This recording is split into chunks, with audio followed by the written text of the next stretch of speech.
And there we go. Hi there, how y'all doing? Oh, this Friday is treating you all well. You're staying safe, staying hydrated, and probably away from the heat as possible. Yeah, I'm sorry for the long delay.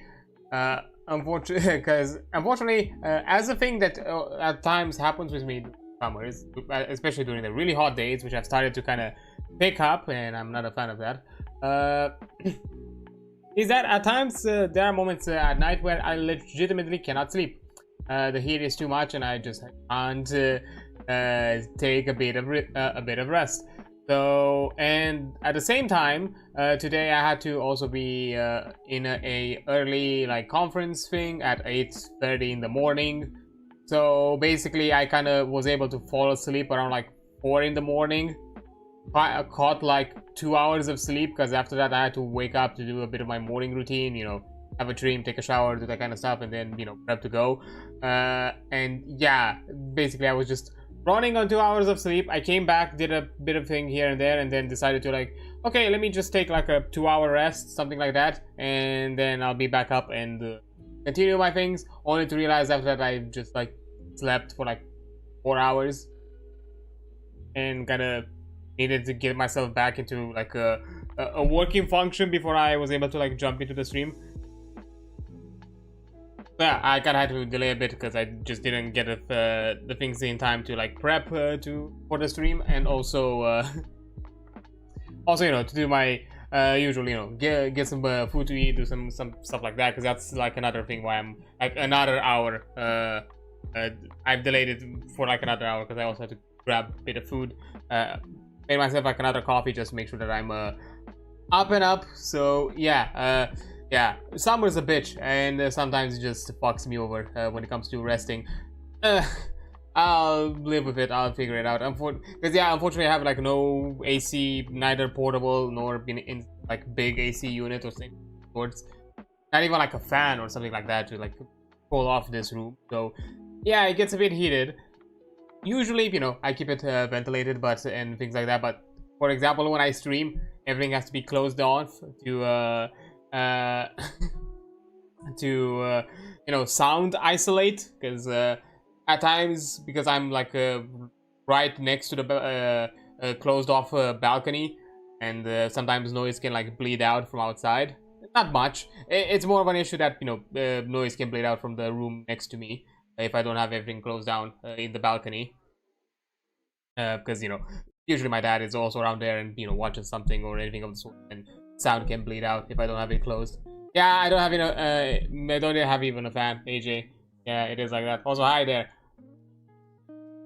Hope you're doing well. Let me quickly give you a shout out, because I think you're still doing something there, so why not? Shout out, even if you're not doing too much these days, which hey, I can get it. It's busy times. We have to make do at time whenever we can. Till but yeah, I don't have even a fan, nothing of the sorts. When I was still on a consistent paycheck and all that kind of shit, and I was actually in a rented apartment and in a different city. To be fair, in Bucharest, because in the capital, to be fair, I had a requirement whenever I was doing apartment scouting. It had to have one, an AC unit, two, in the centralized heating. Those two were the must. Centralized heating, because Bucharest is a bit infamously known that it has some bad, mostly in the inner city, not necessarily that much in the outskirts, but in the inner city has it's notorious for anything that is done for the piping system and heating system, and the citywide heating system. At times it breaks down, and you just can be out of hot water. Even during winter, hot water and heating, so that's kind of sucks. And secondly, it's a big ass concrete jungle, and the summers are horrifying. 40 degrees type of heat, horrifying. And yeah, I've experienced 2 summers without any AC in there, and yeah, awful, completely awful. Cannot. I haven't done much between jobs, PC issues, and natural disaster. I'm sorry about that. Hope you got through it okay. Also, I cannot imagine not having at least a fan with the heat where I'm. Yeah, unfortunately, shit is tight. That's kind of the thing. Shit is tight right now. I just can't even. Because to be fair, if I were to like get some, because I would like to. One idea that I wanted to get, because I people talked with like family or like that, like maybe one of those like mini portable like kind of ice battery kind of ACs, like you literally just put like these kind of like freeze ice shells, not shells, like cells that you just that way kind of fans out cool air. Because there's also the thing is I would like to keep a bit of quality, and I know fans are a bit noisy and that kind of shit, so I don't want to make it too awful. So yeah, I try to I try to make do. There's a reason why I also kind of stream a bit late in the day, because it's a lot more bearable. It still gets awful because I have to close off the entire room, because if I have it open, like, it's fine, but while it's closed off, yeah, it gets bad.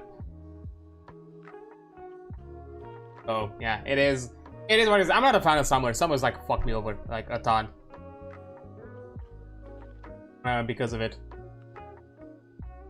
Because I mostly because the heat really really knocks me out. It just saps the energy out of me. It just makes me feel very tired, all that kind of thing. Like for me, like I prefer spring. Spring is kind of my go-to season, but winters for me, for example, those are also completely fine. I don't know why. The cold it just kind of snaps me awake, kind of keeps me alert, and I'm able to like do things not to an excessive amount. I'll be fair. Like I don't necessarily want to feel the cold here constantly. Having even a slight shiver or like a slight chill, it's not necessarily comforting. But hey, it is what it is. I'll try to survive big. So yeah, because of that, I was really tired today. Just knocked me out, especially because I had to do like an early morning thing. That's literally it. If I didn't have like a commitment at 8:30 and only slept like 2 hours, I would have probably slept for most of the morning and just probably been awake at around like late afternoon and probably jumped to things. So that'd be fine. But because I had to do a thing, I was away for like a few hours. Yeah, I just then came back, still like walked around, did a few things here and there, and then decided to take a bit of a rest. And I took a longer rest than I was actually planning. I guess still for the best, because I'm feeling a lot better now. Like I'm not tired, and I'm also caffeinating myself as much as I can to keep myself up on the up and up. To be fair, I do have like another problem, and I'm blaming Charon for this. To be precisely for my free time things. He got me back into Honkai Star Rail. It's just mostly because as we were discussing, and because he got back into it, started to was chatting about like the things he was doing in the game and that kind of thing. He also like posted a bit of it on the socials as well. I decided to I was like chatting, got into a bit of talk, and as I was like looking at what was happening during the updates, I found out that specifically starting from the update that got released this month for Honkai Star Rail, 4 or 5 stars, from which I own 3 of them, have received buffs. And I was like, what? And to put them in order from the least to the most, to the one that 100% convinced me, Silver Wolf got a rework, Jingliu got a rework, Kafka got a rework, and also Blade, but I don't own Blade. And I was like, oh shit, Kafka got a rework. I looked at her, I was like, she's a lot better now. I'm like, fuck. And I was like, that was like, I think the major selling point. Like, oh, you buffed some of my favorite characters, some of the characters I use the most in my builds, in like my team ups. I'm like, cool, I hate you now, game, because now I feel like I want to play a bit. And yeah, it's been like a year since the last time I played. I literally stopped. It kind of not necessarily intentionally stopped. Initially, kind of like fizzled out, and then I kind of went to the decision to not come back and just take a break from it. Around last year, I think around this time last year, probably, if I remember correctly, if not a bit later than that. I stopped literally when the Penacony chapter got concluded, and we started to get the filler content. Like literally right before Rapper's release, I stopped playing, and And yeah, and that's basically a year's worth of content that I've not been doing. So now I have a ton of catch up to do. They also did, like, right now with the update, they also have like the Fate series collab with, and you have Saber and Archer as pole characters. For those who know the Fate series, I'm not familiar. I don't want to. I know the Fate series is extremely convoluted. I don't want to get into that, honestly. I'm already having to deal with the Gundam timeline, which, from what I understand from after the recent I think Hughes anime, they've made the timeline really interweaved now, because it had a lot of like time traveling multiverse kind of bullshittery, and now they kind of like interweaved a ton of the timelines. I'm like, oh no, don't make this, don't turn the Gundam timelines more complicated, because they're not that complicated in my opinion. They have like separate universes, you know. It's the Universal Central, there's the I forgot, the Calamity war, or like the Calamity universe, the one where Iron-Blooded Orphan is. I think there's like a second one, a third one, I forgot the name of it. I mostly kind of kept to the Universal Central and the Calamity one, because I like to... The Iron-Blooded Orphan is what got me into Gundam. So yeah. Still need to catch up, because I kind of want to go for the entire series, or like the entire timeline, but I've been behind with it for like a long time.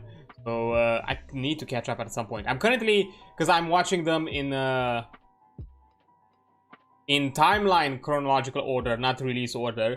It's mostly because it's a bit more bearable, because you get like a mix of newer release content to older release content.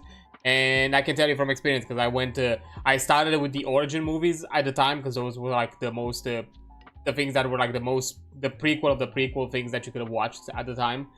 Which were like the origin movies, which were like the prequel to the OG Gundam, and then jumped into the OG Gundam series, which, for those who do not know, released in the 70s.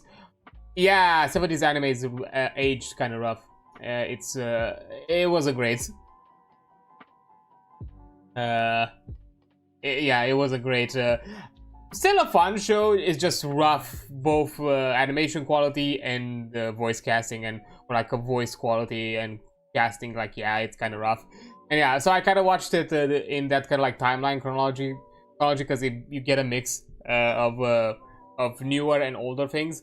And currently I'm around Gundam ZZ, like the sequel to Zeta. That's kind of where I stopped, like somewhere at the beginning of that show. And to be fair, it is a bit rough, even though I'm still a fan of long series animes. At this point, I'm getting to a moment where it's kind of rough for me, because I'm also kind of in the timeline. I mean, during that kind of 80s anime era where most animes are like 50 long episodes. I'm like, fuck's sake, I have a ton of shit to watch for anime, compared to like a 12 20 episode one, which is a bit more manageable in current days. In best case scenario, 12 20. In most cases, it's maybe at best 12. And that's how I feel with many series, many D&D podcasts, but at least it means I have plenty to watch. Oh boy, don't get me on the ttrpg actual plays, because I'm so behind Critical Role. I'm stopped somewhere campaign free. I'm not sure exactly where. Somewhere around like I'm not sure if it's mid campaign free. It's probably early campaign free still, if I remember correctly. Yeah, that's kind of where I stopped. I haven't caught up to it, and oh, that's a lot. It's a lot of it to catch up with. Yeah, probably. To be fair, I started watching Critical Role like when? Around the time when I got into TTRPGs. You're further than me, I'm still at episode 1 of campaign 1. You're on the rough one. You're on the mini rough arc. Because the first few episodes of campaign 1 are rough. I'll be fair, for several reasons. There is a problematic player in that during that first mini arc that afterwards is out of the picture. But once you get to the Briarwood arc, which is I don't know, like 12 to 10, 12 episodes. I forgot exactly when. Actually, let me check. Because I have my page right here. Okay, I got into Critical Role like around the time when I got into TTRPGs. like in 2019. Technically in 2018, but I started watching it in 2019, early 2019. Initially, I started with campaign 1, but I don't know why, just at the time it didn't catch me. It's mostly because those first few episodes of campaign 1 are kind of rough. Especially because you don't have like buy-in, because you start like mid-campaign with not like a lot of context or buy-in to the characters, and you don't really know too much. You kind of feel connected or already attached, at a point where it's kind of obvious that a lot of things have happened to those characters, and there's been a lot of like, you know, character arc and progression to that.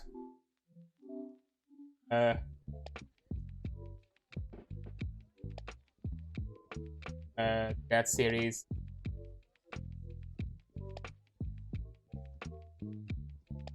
Japan 1 Vox Machina.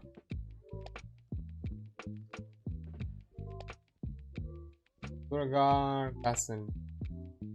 Actually, yeah, because they're color coded, which I really appreciated with the newer thumbnails of campaign 1, because they've actually color coded the arcs, so you know when you're jumping into a new arc if you want to skip one. Yeah, episode 17. That's when that's kind of the introduction. That's kind of the slow ease into the Briarwood arc. Or technically, or episode 24, because that's like another color code. Country, the path to Whitestone. Yeah, 24 actually, it's probably when you get heavy into the Briarwood arc. And it's kind of like a short transitioning arc where... Huh. Surprising that they still put Orion as one of the thumbnails at the time. Surprising. Considering...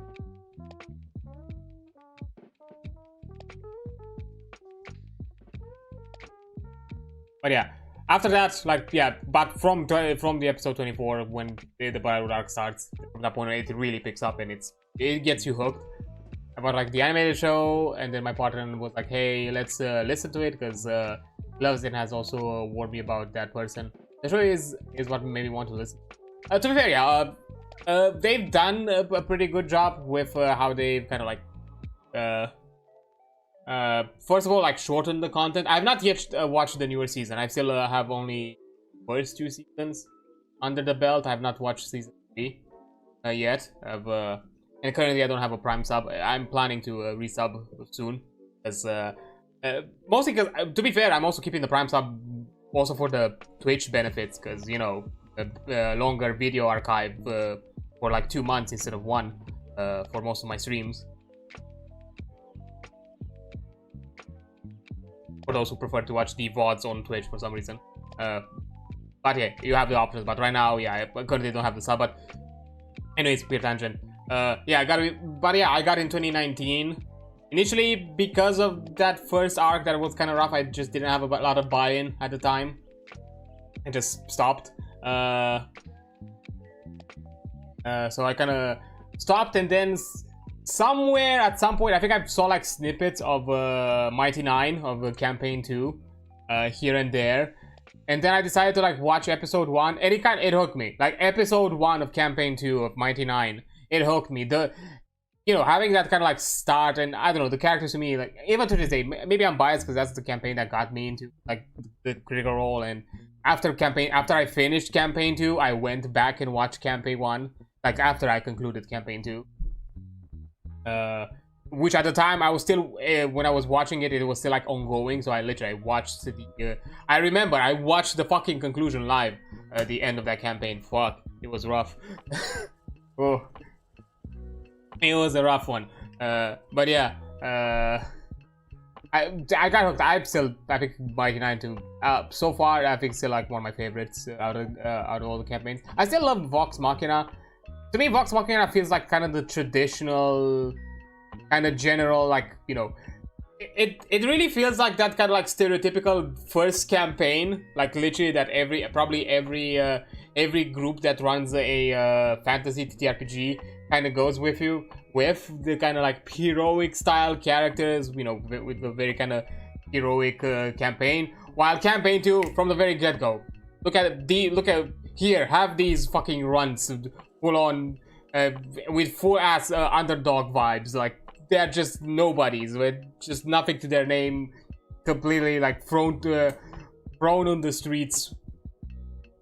And I don't know, to me that felt that kind of was a bit more charming. It felt different. It kind of hooked me a lot more, and especially because again you are kind of learning the things where you are learning about the characters kind of alongside with the rest of the cast, because probably that's kind of also like another appeal, which I think is probably one of the essences that Critical Role and other actual plays kind of really show that, hey, there are moments where you're kind of experiencing these reveals alongside with them, like experiencing what, you know, this character reveal happens with the rest of the group, or maybe some plot twist at the same time. And I don't know, there's a weird community or like weird kind of empathic connection between, which is probably the biggest appeal, and that was kind of my appeal to so yeah, I obsessively watched campaign 2.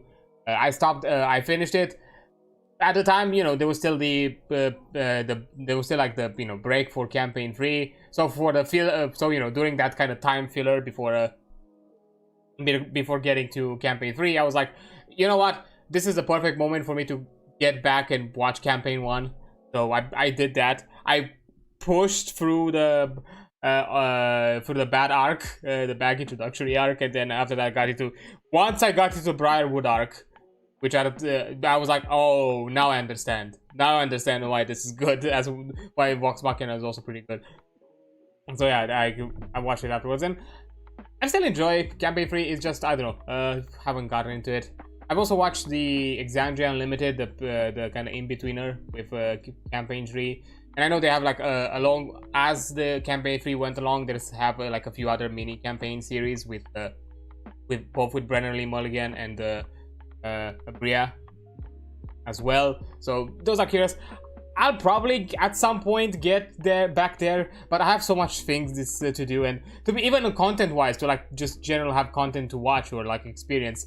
I have a lot of shit on the backlog that I kind of need to watch, both for research purposes as well, which kind of goes into what we're gonna talk about today as well, because, you know, we were a bit on that, you know, mecha tangent a bit back, which technically it's relevant to the subject for today, but I guess we are doing this first hour kind of more ranty in general.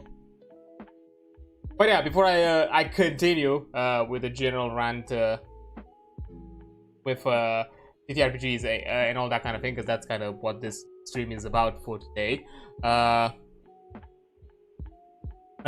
kind of clear out some, you know, to clean out the laundry list. First of all, Top Killing Games, that's still a thing that's happening. That's still something that you can still support out there. The European Citizen Initiative petition ends on July 31st, so you have a week. Yeah, basically you have a week left to sign. We got to a point where we are at the very least most I think even the organizers and all that are pretty confident that it's gonna go through and get to the European Parliament, because the initial requirement was 1 million signatures, which we got like early July, like in a astounding speed. And then they put like a stretch goal to get to like 1.4 million, which we got as well, mostly because in previous European Citizen Initiatives petitions, where, you know, with similar kind of, you know, signature requirements, there have been cases where somewhere around like at most 250,000 signatures have had to be invalidated, mostly because of human error, like just simply, you know, somebody put their name wrong, or maybe they inputted something about their personal ID incorrectly, things like that had to be invalidated. Like from my understanding, if you double sign, if for some reason like you did it somewhere early last year, but you completely forgot and you did it again now, it's not a problem. Yeah, it's not gonna invalidate. It's still just gonna count as one vote, so that's completely fine as well. In most scenarios, like the only scenarios, like, you know, people just made human errors when they signed, and those are just gonna be validated. there are suspicions, but nobody is talking too much about it because it's not. They kind of said to kind of not put this possibilities up in the air until it's actually confirmed, and there's no confirmation that that is the fact that there could be fake signatures or like some sort of floating of numbers, but it's unlikely. There's nothing that would actually confirm that. It's more about the human error. But yeah, there was a bit of a push to kind of go above the 1 million, requirements, so that way we know that when the petition ends and all the votes get get validated, or not votes, signatures get validated, we are in the clear with a good amount of numbers, even if some have thrown away. So yeah, that petition is still happening. Even if we reach the target goals, it's still important to sign, because the more voices speak out, the more the clearer is going to be to the European Parliament that this is an important issue that needs to be handled. So if you care about better consumer laws when it comes to game ownership, improving game preservation practices as well, and also from my perspective also help the process of innovation and improvement of the game industry as well, because this movement is something that should keep you interested. So to get all the info that you need on Twitch, there is a panel with the Stop Killing Games logo. The banner itself is going to send you to the website, and there you can find a lot more clearer details and what about the initiative is about, so you have a better understanding than probably what I would tell you about it. The second one, then below you have two hyperlinks. One that sends you directly to the petition website to make the signature for the European citizens, and the second one is specifically to the French citizens who own the game The Crew, the first one released by Ubisoft, where you can make a complaint to the Consumer Protection Board or something like that. I've linked you directly to the Stop Killing Games guidelines to how exactly to do that, because I don't really know the details, because it's for French citizens, it's in French, I don't know French, so yeah, sorry about that. I can't really talk much about it because I'm not sure what exactly. From my understanding, it's something about like sending a complaint to the Consumer Protection Board in France, which, just to be very clear, France is very strict with consumer protection laws. Like, if you fuck up consumer protection, like if you don't follow the regulations, you're kind of fucked. And from my understanding, I think Ubisoft is under a lawsuit because of this already. So yeah, and those are the two options. As I said, unfortunately, this is the only participating thing that you can do right now is for European Union citizens. But if you're not an EU citizen, if you're like from across continental Europe or other from other countries across other continents, the best thing that you can do is share around, keep the conversation alive, keep the talk in discussion whenever you see something about Stop Killing Games and that kind of thing. That's that you kind of agree with, share it around as well, similarly to the signature and the petition. And who knows, share it to talk about it and share it to other people, because you might not know a EU citizen, but maybe a friend of a friend of a friend might be European, an EU citizen that might not have been aware of this initiative and could, offer their signature and that kind of thing, and so on. So, talking about it, spreading the word is as important as putting a sign there, because keeping awareness and keeping the conversation alive is literally the thing that made this movement, which was at the cusp of failing a month ago, to actually succeed. Because I think when Ross made the video talking about the petition possibly failing, which happened almost, let me see,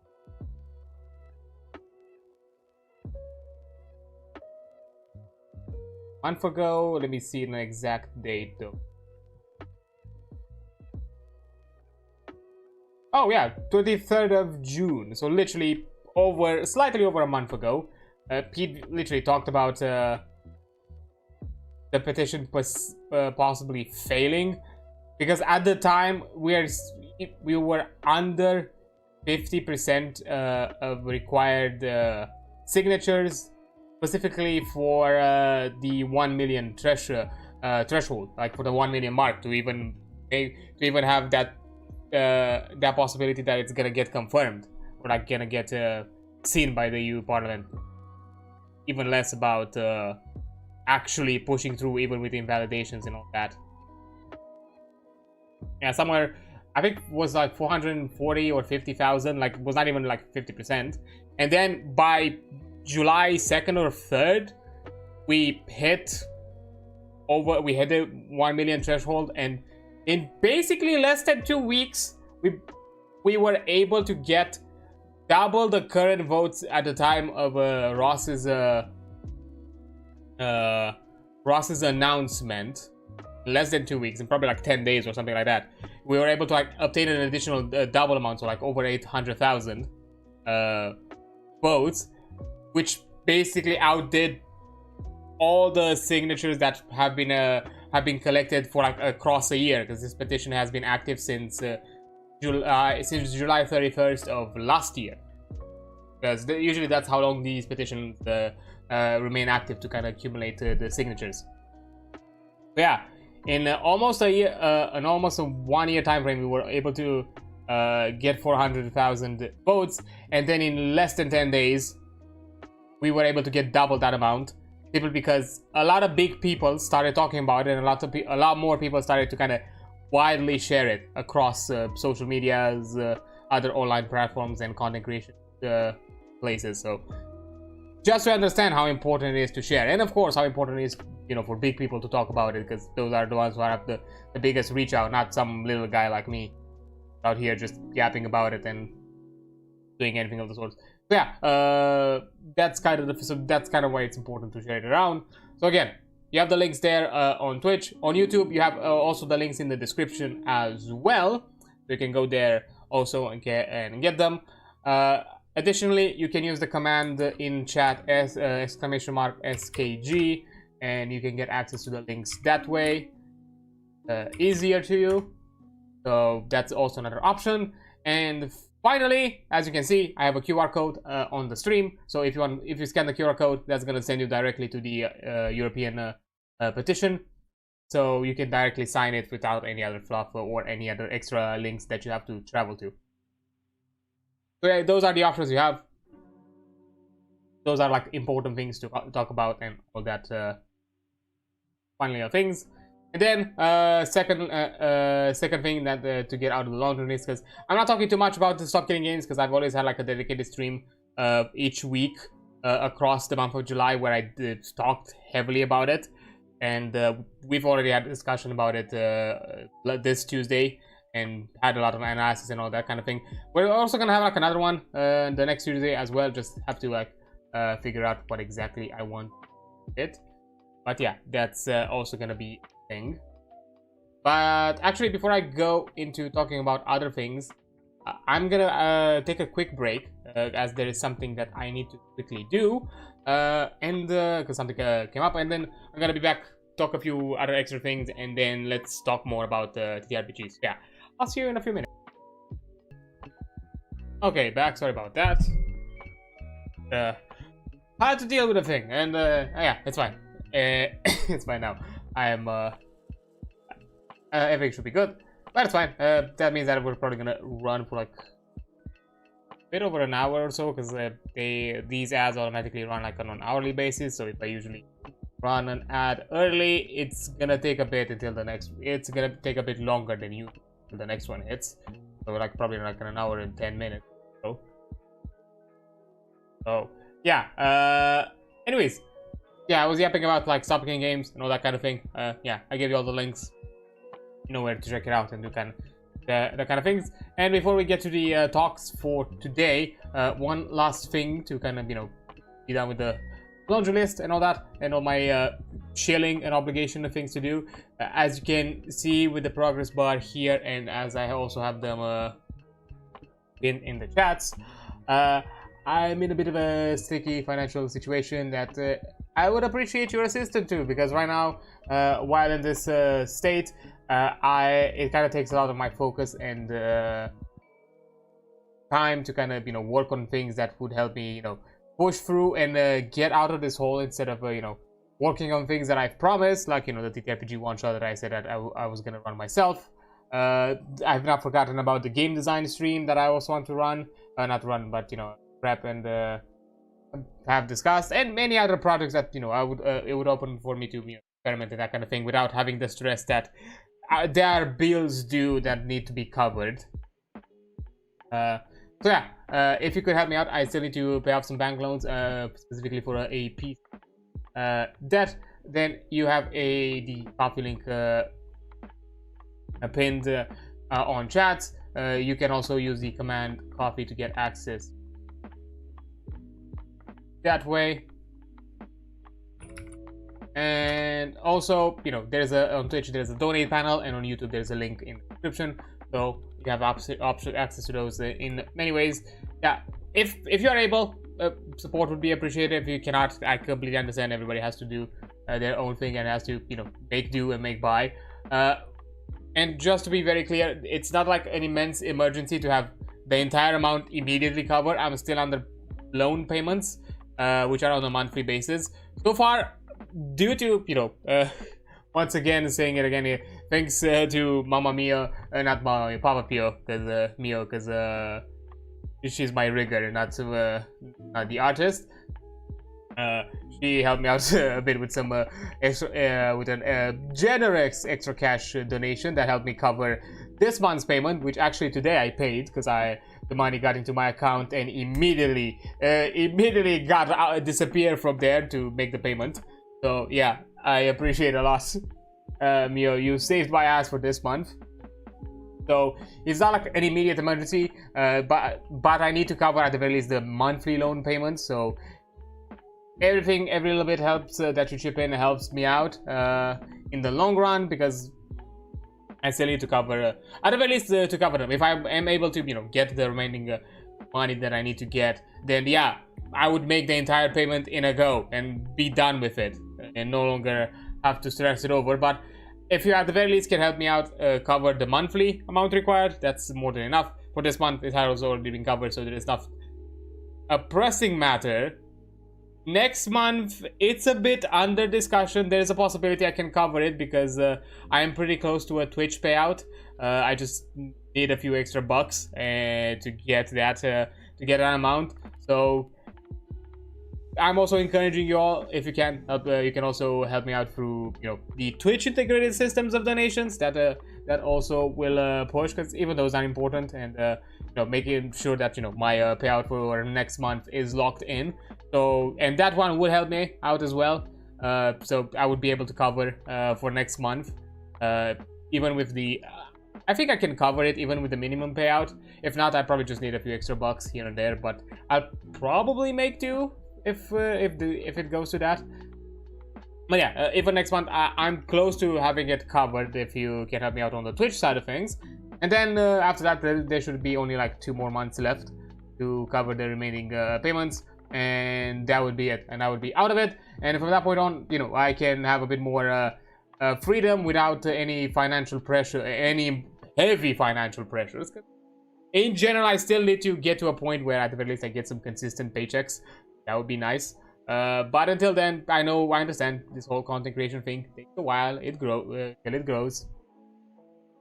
So I'm not gonna push it too heavily. And also, it really took a while till the coffee bot got its link up. It's fine.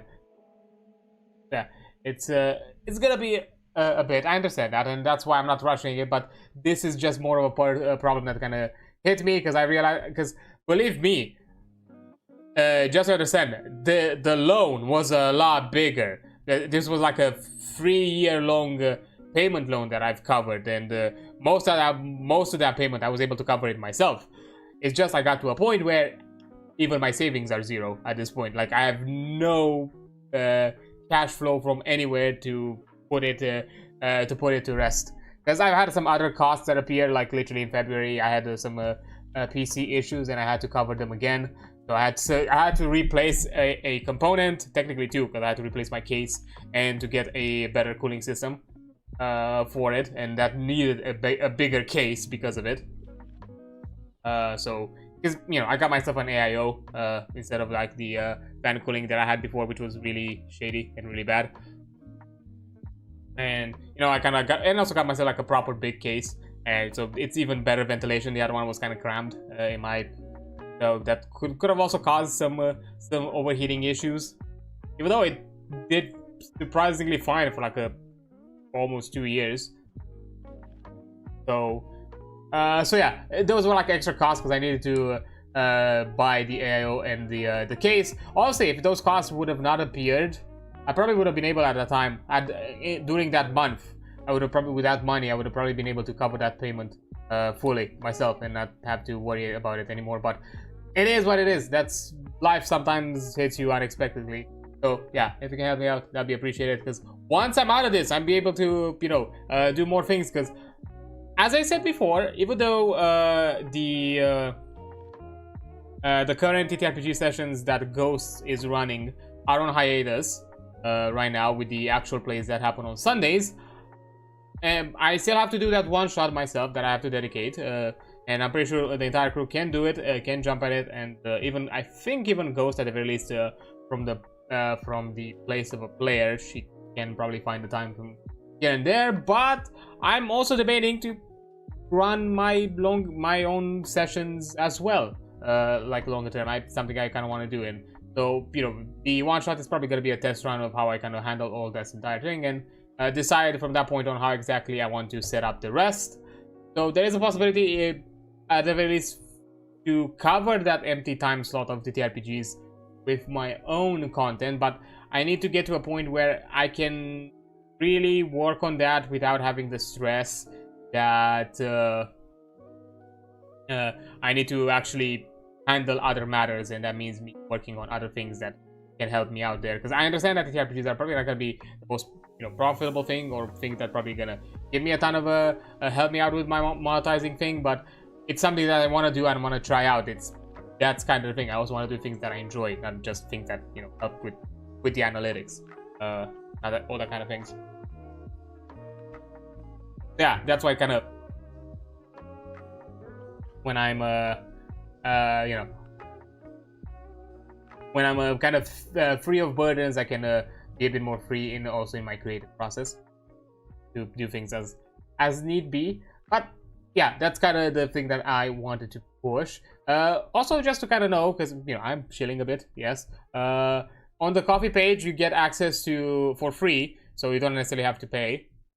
It's actually on a pay what you want model, but you can also download it for free. You get the Void Touch Sorcerer homebrew that I've made for the Gestalt RPG system, which is the subclass that I've used for my character, the sessions that Ghost has run in the Gestalt system, which is technically a mini preview of a bigger supplement that I want to design and work on for the you know, for the entire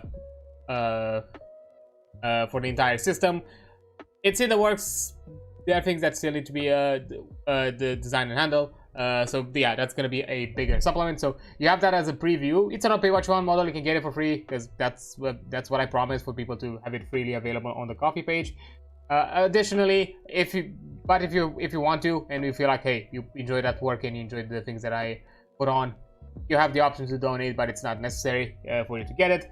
Secondly, if you become a member on my Ko-fi, you also get access to a work-in-progress version of the current supplement, which basically has the Void Touch Sorcerer with a bit of extra information and flavor text and all that kind of thing, alongside some additional spells that I've designed for the character, and even some that I've not even used or added to the character specifically, and just a few ones that I've designed alongside, and I'm planning to do a bit more than that.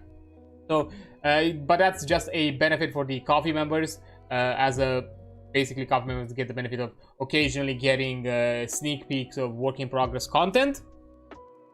Other things that you'll get into the future, also for some of the coworker streams that I'm planning to do, those that are going to be TTRPG related, for example, for like creating content that is TTRPG, that is not going to be visible on stream, but I will give you a sneak peek of the things that I worked for that stream for those who are going to be members. Unfortunately, this week basically has been rough on my co-working streams. Wednesday, I was rudely interrupted because somebody in my family decided that they didn't care about my own time in my own schedule and didn't try to ask prior to me already being in a stream and all that kind of thing, like, hey, are you available right now, can you work, can you do your thing, that sort of thing. And instead just decided to barge in. I had to stop the stream to kind of deal with that. Even though I was able to kind of conclude it fast, it really messed with me that day, because mentally speaking, getting interrupted from shit that I plan is a big pet peeve of mine. Not only because, you know, I hate being interrupted out of my flow. Secondly, it's because I'm fully aware that if I'm interrupted out of my flow, I cannot get back into it. Like, and that was the problem. I got mad, first of all, because I got interrupted, and then I got pissed off because I was not in the mental space to work on it again. At the very least, not in a streaming scenario. So because of that, I had to cancel on Tuesday, not Tuesday, Wednesday, and Thursday. Just general things, other things kind of come up, unfortunately, and right now because the co-working streams are like another usual thing that I do, and that's I've started doing them more as a kind of a push to grind because I need money covered. That's basically the whole reason, not necessarily because that's necessarily the go-to. It's just more that I need to have some things done. I'm thinking that putting myself into a streaming scenario could help me, you know, keep myself in a mental space of just doing that work. But, you know, other things came up, and right now it's still not in the norm. It's still not in my usual routine to have the co-working stream, so that's probably also another thing, the adjustment with other things that can appear in my schedule. But for the time being, yeah, that unfortunately this week specifically was not fruitful for the co-working stream. I'm not sure if I'm going to be able to do one on Sunday, because I also have to work on other things, because I'm, again, as I said, bit of a sticky, rough situation when it comes to like the cash flow. There's a opportunity for me to maybe get a side gig, but I need to work on something to see if I, you know, to kind of discuss with the person that I want to collaborate with, to see if, you know, it's worth it, if I'm a good fit to the side gig and that kind of thing. And that means that I need to extra work. I need to do some work to kind of show, to see if my style of work is what exactly they're looking for. So yeah, that I might possibly not do it because I need to plan for other things. That's like another reason why right now co-working may not be consistent. There may or may not be a stream that happens. I have some other work things that I need to handle, because yeah, right now cash flow is an important part. But yeah, that's another thing. So yeah, sorry about that. And also thirdly, the final, at the very least currently planned final benefit that is going to be hopefully in the near future. I can't promise exactly when, I don't have a timeline for it, but whenever I'm going to release things for like the coffee shop or other platforms, there's a high chance for that most of them are going to be available digital content that I post myself in a collaboration with others, if luck strikes me in the near future for that to happen. But digital content that I make myself, specifically especially in the ttrpg space, for members you're gonna get an early access window to get them. That free members are not gonna, probably not too long, maybe like a week at best, something like that. And if it's gonna be paid, I'm gonna take into account the membership and offer a discount. So don't you worry if it's somehow like paid content, you're not gonna have to pay the full price. You're already a member. But those are things that I'm, you know, planning to figure out for the near future. So those are some extra benefits that you get from you know, being a coffee member and that kind of thing. But anyways, that's kind of it. That's all my shilling. I'm not gonna push more than that. Like, as I said, I usually talk about this stuff at the beginning of the stream to kind of get it done with, because I'm not here to constantly barrage you with the information. I keep the links visible because it's still a bit of a pressing matter that I want to deal with, but that's it. That's the biggest pressure I'm giving you on a consistent basis across the stream. Talking about it, unless it comes up in conversation in other ways, I'm just doing it at the beginning of stream, and then I'm not gonna mention it again. But also to kind of give you a quick sneak peek, because I do have it here. Here you can also visualize, like, you know, what exactly how exactly the Void Sorcerer origin is for the Gestalt RPG, which by the way I'm also planning, once I have the supplement completely done for Gestalt RPG, to also make variants for D&D and Pathfinder as well.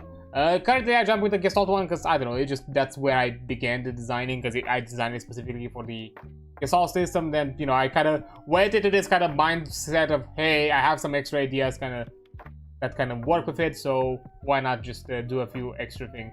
But yeah, for those familiar with some D&D class designs, you might see some similarities to kind of what class this is, what subclass this is similar to the other system's counterparts. But I've adjusted it so it better fit this system, and it has thematics you know, connected to a concept within the Gestalt system, which is the void magic, or like weird magic. Is a bit more complicated, is a bit more crazy, and a lot more deadly and reality destroying type of magic. Like literally, you can create reality cracks if shit goes awry, and that's a big no-no. That's a bad thing. Yeah, just here like a quick thing. I'm just gonna scroll through it because, again, as I said, you can go to the Ko-fi page, you get it for free. So you know, I'm not gonna show you all in too much details what this is about. But yeah, that's the only shilling that I'm want to do, and also to kind of know it's all of this is under the orc notice. So you know, those who somehow want to get to make something based around this for some reason or another, just so you know, it's under being a Gestalt game. It's that is also under the orc notice, orc license. This content that I made, you have all the legal things here if need be, so you understand all the things done here. But yeah, anyways, that's kind of it. But you know, we are in the talks about TTRPGs as a whole, which now that we are kind of out of the general fashions category to something appropriate, there we go.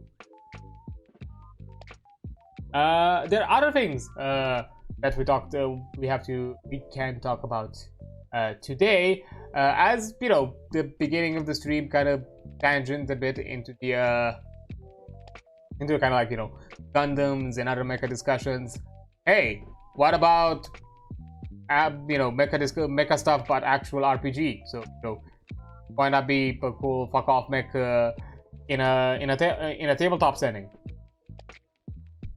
And one of the more popular ones and the kind of like well appreciated ones within the community, at the very least when it comes to the mechanical side of how the system is played, is Lancer, or the lancerrpg, is how sometimes it's determined as, you know, the Lancer role-playing game. Which, to put it in simple terms, it's a sci-fi setting all about fighting and piloting mechas, and most of the character sheet and things about, you know, creating your character are about you piloting a big fuck off suit of metal of varying degrees and sizes that do a ton of crazy shit. And when I say crazy shit, I really mean crazy shit. It's to the point of the best way I could say it, and to kind of paraphrase from other people in the community, to kind of get an understanding of the setting when it comes to like world building, basically is, what if space communism worked? Like, what if communism actually was achieved and it worked? And that's kind of the setting, the whole idea of this wider, grander society that, or grander like spatial intergalactic kind of union that works on the principle of everybody just has all equal amount of equal access to all the resources necessary without actually paying. You have everything, just all your required necessities covered, you know, that kind of thing. And you know, the entire system and like that kind of part of the politics kind of wants to extend more and more towards the outer universe, because even though space communism somehow worked, you're only like 10% of the entire galaxy. of the entire like colonized galaxy. So the whole shtick is it's a lot more micro, definitely when it comes to the storytelling. It's not about the big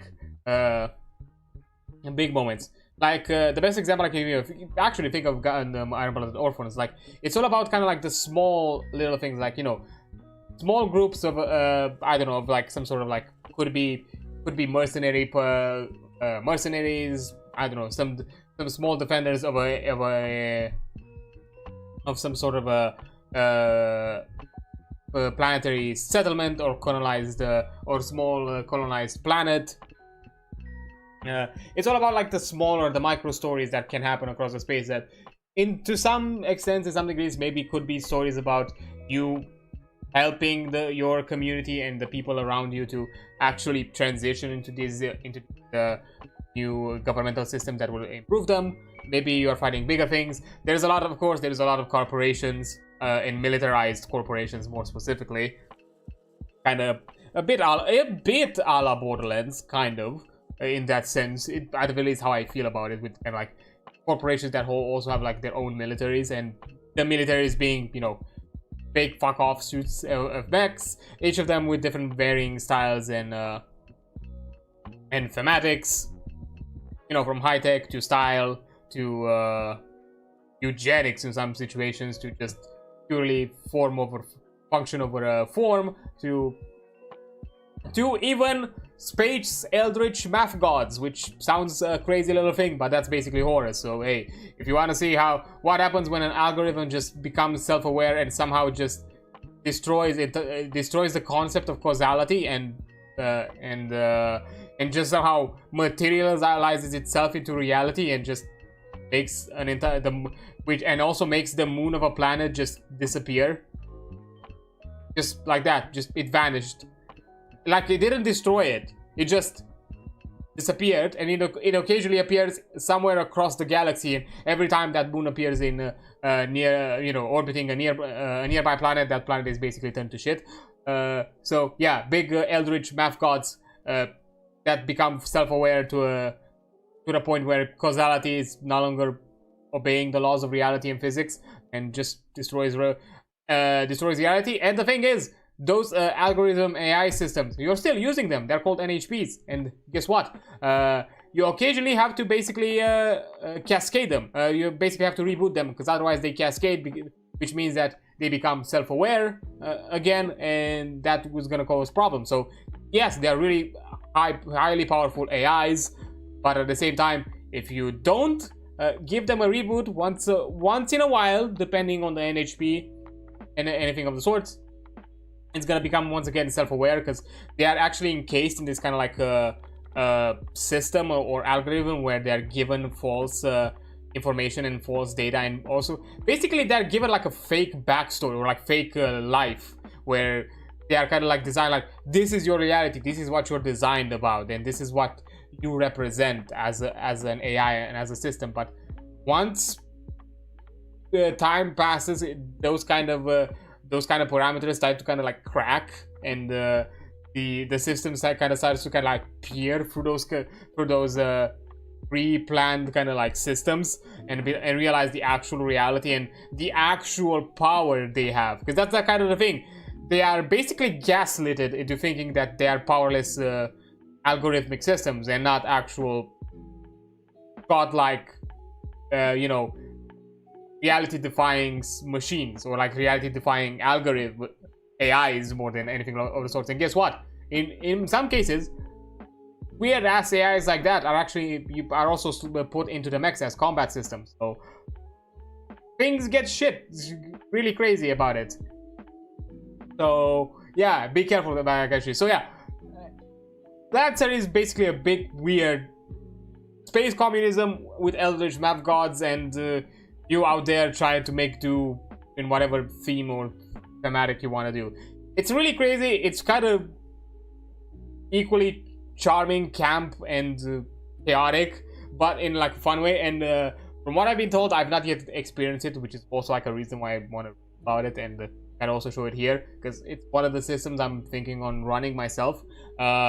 It's really tight on the combat side of things. Like, it's probably one of the best designed combat, like mechanical, like combat focused TTRPGs, especially when it comes to like mechs.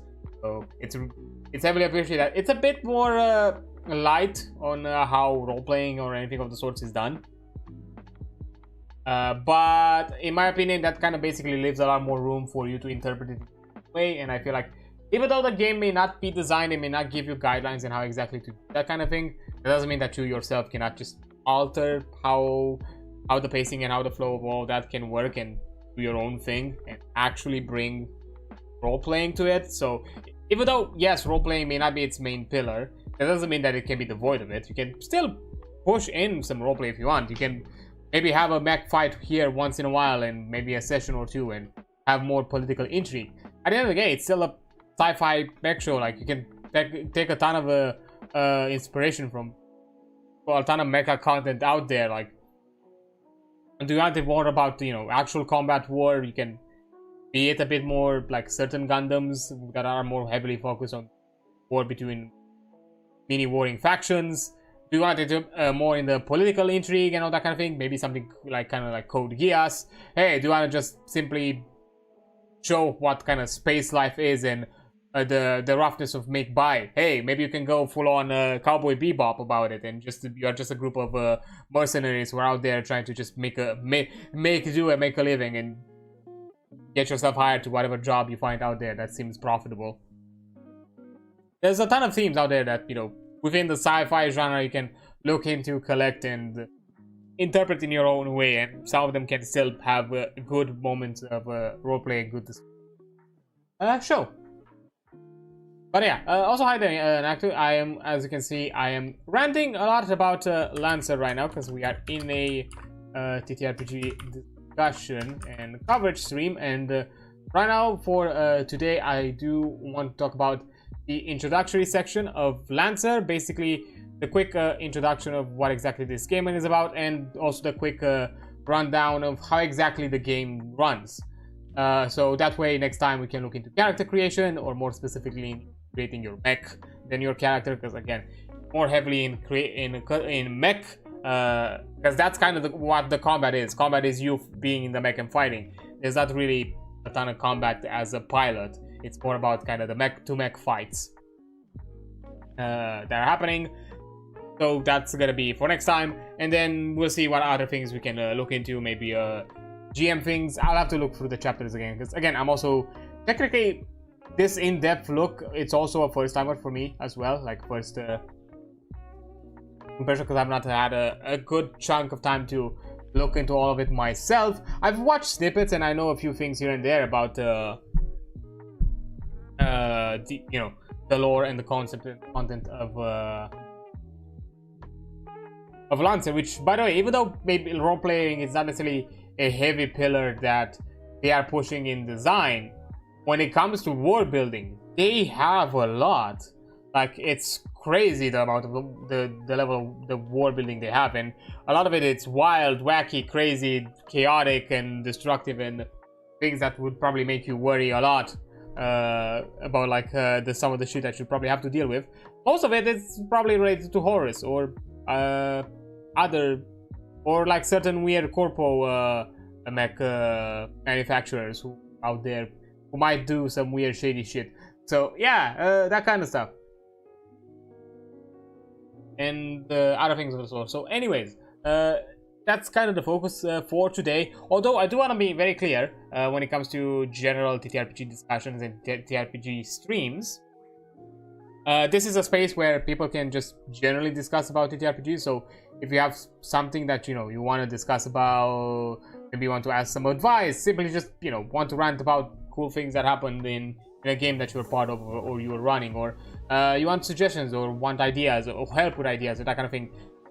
I want this space to be kind of a place where everybody can like share around these type of things, and feel free to communicate with each other, and basically tell each other or help each other out. I'm also gonna be out here to kind of offer whatever guidance and whatever advice I can offer, because to understand a bit of my own background when it comes to like TTRPGs. I've got into TTRPGs around 2018. I've been into D&D mostly both as a game master and as a player, up until 2024, basically. So for like a good chunk of 7 years. To be fair, the last few years have been a bit more slower. Just the pain of getting a group more than anything running consistently. That was kind of it. That was kind of the reason. But then, you know, I kind of started to branch out and look into other systems, started playing other things. Mostly right now as a player, then not necessarily running. I've also got into like the World of Darkness stuff, some Hunter the Reckoning first edition, so you know, old World of Darkness things. Vampire the Masquerade 20th anniversary as well. Oh, shocking, the Vampire VTuber plays Vampire the Masquerade and really likes it. I'm still I hate Ghost for for giving me this brainworm. I cannot get away from what is the other crazy one, in my opinion. Like, Lancer is also crazy.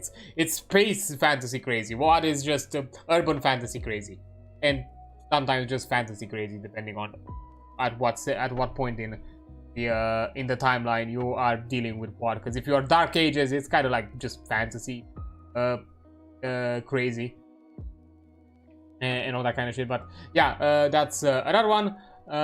Also, other like D&D adjacent things. Gestalt RPG is one of them, which we've covered the system for a few streams in the past weeks.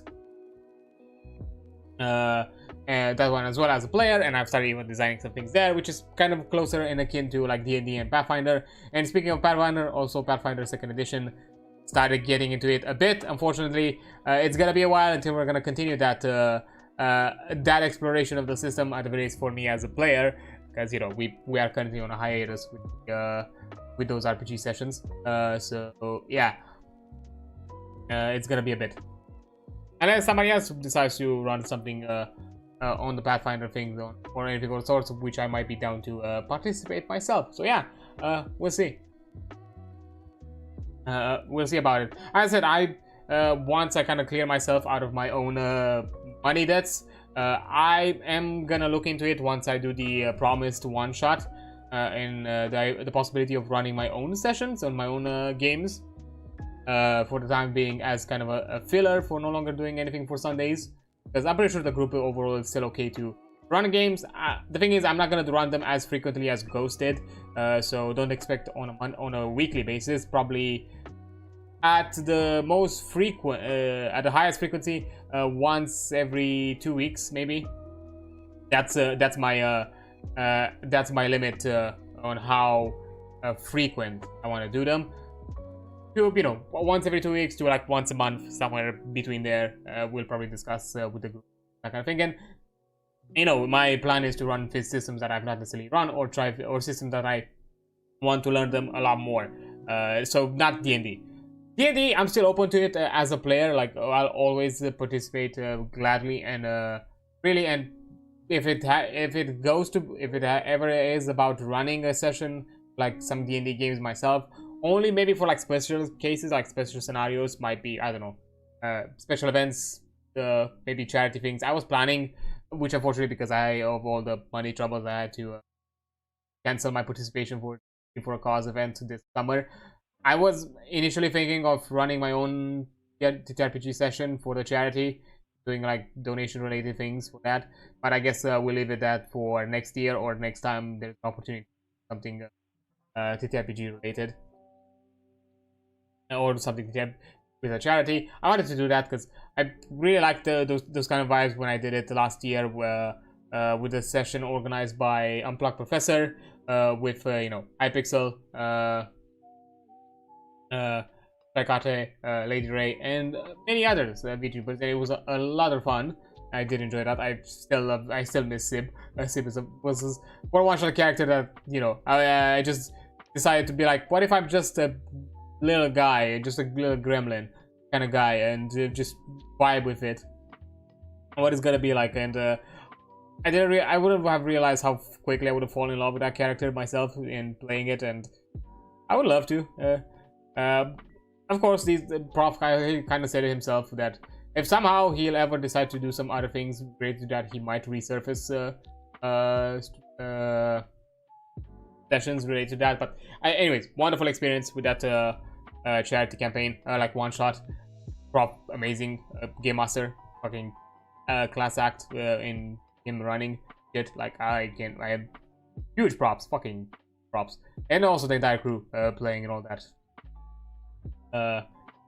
Big shout out to with Papa Mio with Pixel for being my co-partner in crime, Kobold with her own character, and we did our own shenanigans. Fucking wonderful one. Love it. But yeah, that's in those scenarios. Yeah, I'll probably run it. But generally speaking, just for my own fun, I just want to explore other things. I want to expand my knowledge in ttrpgs, and I still love D&D. I'm not necessarily a fan in the direction and changes it went to. I'm still gonna love the 2014 edition. That one, I'm gonna hold to it dearly, and that'll be personally, if when it comes to like running a game, that's the one that I would ever run. Playing, yeah, I'll be open to play 2024, but running, nah, never. Running 2014 is my hard set when it comes to like D&D things. Yeah. But, me in general is just open to... I want to open myself to other systems and do anything also. So yeah, I'm just to kind of get back to the point, because I got a bit into a tangent. I have some experience with TTRPG, so I can offer advice to, at the very least, to those specific RPGs. But even then, don't be afraid if you want to ask for advice for something different, like, I don't know, maybe Cyberpunk Red, or maybe some other systems or other, like... smaller RPG games that you're running. I could probably still offer like generalized advice, not necessarily something that is too hyper specific to the mechanics and inner workings of that system. But if it's something that can be generalized in how things should be run, I can offer you that as well. I've done it with I think I've helped out somebody who once jumped in into one of the streams and was talking about like Cyberpunk Red, and I was like giving some advice there as well. So about a lot more generalized, so I can offer those kind of things. So yeah, in general, I want this to be an open space where people who want to can talk and discuss about things. And so yeah, don't be afraid to do so, even if it feels like it may not necessarily be on topic with what I'm covering here. I'm still open to do it. To some extent, me covering whatever I'm planning to cover for the stream is also done as kind of like a time filler for in case people want to join in, or before somebody decides to jump in and talk about something. There is at the very least some topic or something that is discussed in that scene, and I'm giving my own perspective and my own ideas and how exactly this is gonna run. In this scenario, Lancer is a bit more RPG. It's a bit more mechanical heavy and more about the combat pillar than necessarily the roleplay pillar, but I think I can offer occasional advice at the very least in how you could approach the role-playing aspect, and how exactly maybe you can alter certain aspects of how the game is telling you to run things in such a way where you can also highlight other pillars in the game and maybe even think of different ways to interpret it. But right now we're just looking at the general introduction. That's what I'm planning to do for today. So let's quickly get into that. So getting started, if I'm not mistaken. It's literally the art for my thumbnail. I did not plan this. I haven't even looked in advance that it's literally the art on the thumbnail for the introduction. I think I'm good with it. But yeah, it has a few bookmarks, like you have a quick combat reference. Oh, actually no, this yeah, you have actually the bookmarks send you in different places across the page, which is really cool to have. But general content. Be getting started, introduction, playing Lancer, building pilots and mechs, which this is the part we're gonna cover another stream. Then mission uptime and downtime, the structure of play, which this is gonna be the next thing after introduction.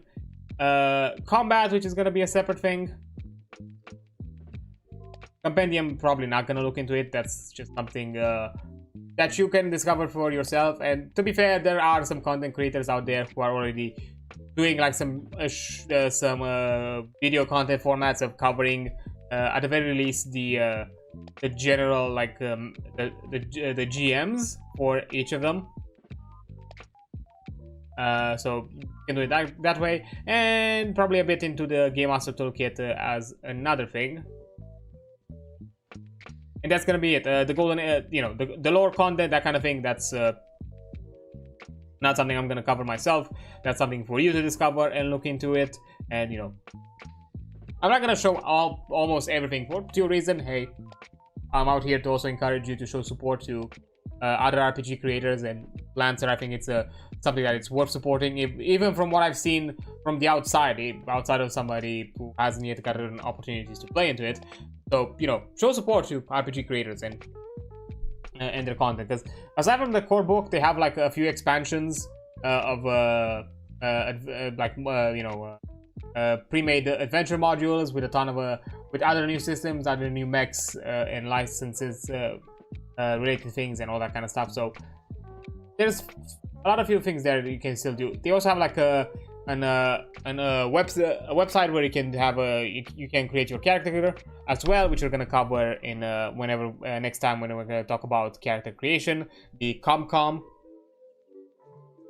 which is, you know, a website where you can basically do all this online, which is really cool. Yeah, there's gonna be quite a few things to talk about. So let's get into the getting started with the introduction. Oh, let me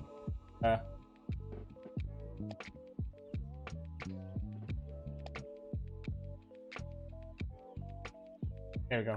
Why it was not? I think that works. Yeah, that is fine.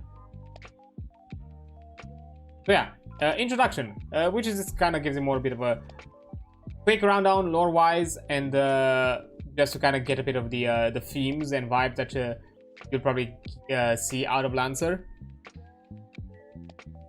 And then after that, we're gonna get into more specific getting started. So, introduction. It is 1516 EU, and the galaxy is home to trillions. At the core of humanity's territory, there is a golden age. But outside of this, a newly won utopia, the revolutionary project continues. You are a Lancer, an exceptional mech pilot among already exceptional peers. So you're the best of the best in some scenarios. And you live in a time where the future hangs as a spinning coin at the apex of its toss. The fall is coming, and how that coin lands is yet to be determined. Far from our humble beginnings, humanity has spread among and between the stars for thousands of years. We have set empty worlds and barren moons alight with civilization, tamed asteroids and gas giants. We've even built lives in the hard vacuums of space itself. We've taken root in our arm of the Milky Way. Life, in its infinite diversity, thrives and expands. For some, life in this time is as a river, forever moving with the land and the time of their birth left somewhere far behind. For most, life is spent on their home world, moon or station, linked to the rest of humanity via fantastic technologies, or isolated to the politics, stories and histories of their own land. The trillions that make up humanity lives for the most part, as you or I do now. But wonders tie the galaxy together in this age. Connecting all world is blink space, an unknowably vast and strange plane parallel to the one which we live, pierced by blink gates that allow us to travel with speed and safety. Thanks to these massive starbound doors, basically kind of think of them like stargates kind of way, every corner of space is open to the daring. These portals are common wonders. Thousands of ships travel through them every day, seeking trade, migration, travel, war, and myriad other aims. Filling the lonely void is the Omninet, a data-sharing network built off the blink that connects every computer, every server, everything to everything else. The Omninet is much more than a way to send message or the means for people on far-flung worlds to read the galaxy's news. It overlays all human communications, facilitating government, industry, culture, and realms more esoteric still. The data is the new wealth, and the Omninet means that all wealth can be shared. So yeah, an entire interconnected society where everything and anything is accessible with no limits. The form of that wealth is mana. I think it's mana. I'm calling it fantasy-wise mana. Uniting the disparate nations of the human diaspora outside the core. Mana is the universal currency accepted by every market on every planet. When a galaxy's wealth of raw resources are available for exploitation, a community's wealth comes from both its past and its potential. The vast mass of humanity is administered by a single sprawling government. Union, the galactic homogeny, Luna and Mars, Mercury and Venus. Saturn, Jupiter, Neptune and Uranus, Phobos, Deimos, Io, Europa, Ganymede and Callisto, Titan and Enceladus. I think it's Enceladus. I don't know the name of the planet. I don't know that. I'm guessing it's an actual planet. These worlds strung in their orbits around Sol are the diadem atop which Cradle rests, the seat of Union's power and humanity's ancient heart. From Cradle, Union controls the three levers of the galaxy: the Blink Gates, the Omninet, and Mana. Without these levers and without Union, the galaxy would fall into chaos. So you already kind of get, like, yes, we have this utopian world where everything is and anything is acceptable. There's a unifying currency, and basically anybody can go anywhere. So it's already kind of, you know, as it was kind of said, basically, what if space communism somehow worked? Union is a new kind of utopia, a new state, communal and post-capital for a new humanity. Union was born from the ashes and ice of the fall, the collapse of defelled old humanity, boiling Cradle and withering her colonies entirely. Through it has been thousands of years since Union was founded, and 1,000 more since the fall. The new humanity knows only one truth among 10,000 unknowns. If we want to survive, we must come together in solidarity and mutual aid. Again, communism. Or so, actual communism, because socialist movements are basically technically the transition to communism, if you are talk about like the politics of it all. But anyways, and this one is already after that transition point. Despite Union's conviction and despite its success so far, the sheer size of this collective project is daunting. Union is a distant to most people, fictionalized in omninate dramas and novels, dreamed about by children and wanderers, hailed as the promised kingdom or damned as the pit by religions across galaxies. For all its authority, Union prefers to rule from a distance. Few have ever seen one of the Union's administrators, let alone suffered one of its naval campaigns. For those who have never seen its flag, Union is all but a myth. For those whose skies have been darkened by Union's ship, hegemony may have brought liberty, but it brought death first. Oh yeah, fun fact, because this is more about the wider lore. Union discovered once, because so far the as you can probably see from what this kind of like quick introductory lore you get, it kind of puts very heavily that the only thing across the galaxy and across space is just humanity, is just humans. Because even to this day, there have not been found any other sentient life forms, except, fun fact, actually they did once. You know what they decided? What was their first thing to do? Because it was like some sort of sentient, kind of like bug type creatures, or like kind of arachnoid kind of thing creatures. First thing they decided, burn the planet to a fucking crisp, to the point that they basically turned that species extinct. Like, not basically, 100% that species got extinct. But yeah, that's basically the first thing humanity did when they found sentient life outside of humans. Burned it to ash with nothing remaining. One of the many crazy things. Technically, there is a remnant in a more digitalized form of some of the best strategists of that civilization, utilized as kind of like AI systems, who are also NHPs that are bound to cascade and become a bigger problem. And basically that strategist is constantly put under the torture of having to relive the battles he's tried to won, and with every, and basically that's kind of how the system and their not only their strategies, but they also use that system as a way to improve their own military, because they are using it to generate new tactical scenarios that an enemy might do. So that way they basically create a ton of like simulated military environments where the enemy opponents constantly change tactics, and that's how they won, and that's how they basically turned that planet to extinction, because they were able to capture one of the best tacticians and generate millions of battle scenarios and battle strategies that way they were able to adapt in advance, and even before they would have actually happened in combat, to the point where they literally had no realistic fighting chance.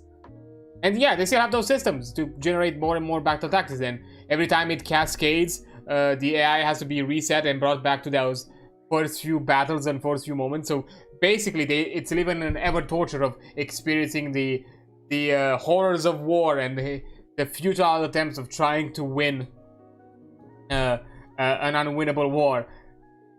Horrifying shit. But that's hey, one of the crazy layers of Lancer.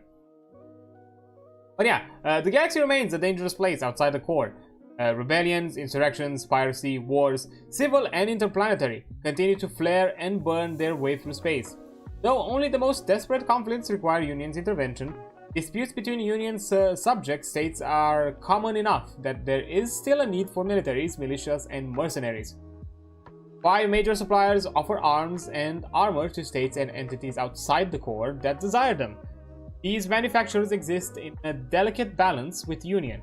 Though the administrators regulate and the suppliers comply, these two philosophies, one of post-capital utopia and the other of permanent and wild growth, rush toward an irreconcilable end. So yeah, they are constantly at odds and constantly, even though they play nice with each other, everyone is still, you know, trying to gain the advantage over the other, and people still, at the very least, the corporations and the manufacturers are still out there trying to make their profits instead of, you know, trying to bring this utopian benefit where everyone has access to everything. So yeah, that's kind of the thing. That's kind of the sucky things. But you are one person at the end of the day, alive in this time of tumult and peace. A time of promise that was built on the sacrifice of those who came before, and is threatened still by the heirs of old adversaries. You are one whose life is lived in a great river where lives cross stars and time, where one person in the right place in the right time can divert the course of history, where the collective actions of comrades can save worlds, lives, and better define Union's utopian dream. You are a mech pilot, one of the best, a Lancer, and yours is the story of this spinning coin at the apex of its toss. At this pivotal moment in history, what will you and your comrades do when fate, foresight, and luck, good or bad, puts you in the right place at the right time? On which side will you fall? But it also constantly kind of brings these topics of are you gonna be those who are gonna try to share and try to achieve this utopian Union dream that in many colonies across the galaxy, you know, across the outer expanse, basically they only fantasize or, you know, speak in basically tall tales about? Or are you somebody out there for the profit, or out there for your own gain, similar to the other administrations, and maybe in some cases under their own employ to some extent or another?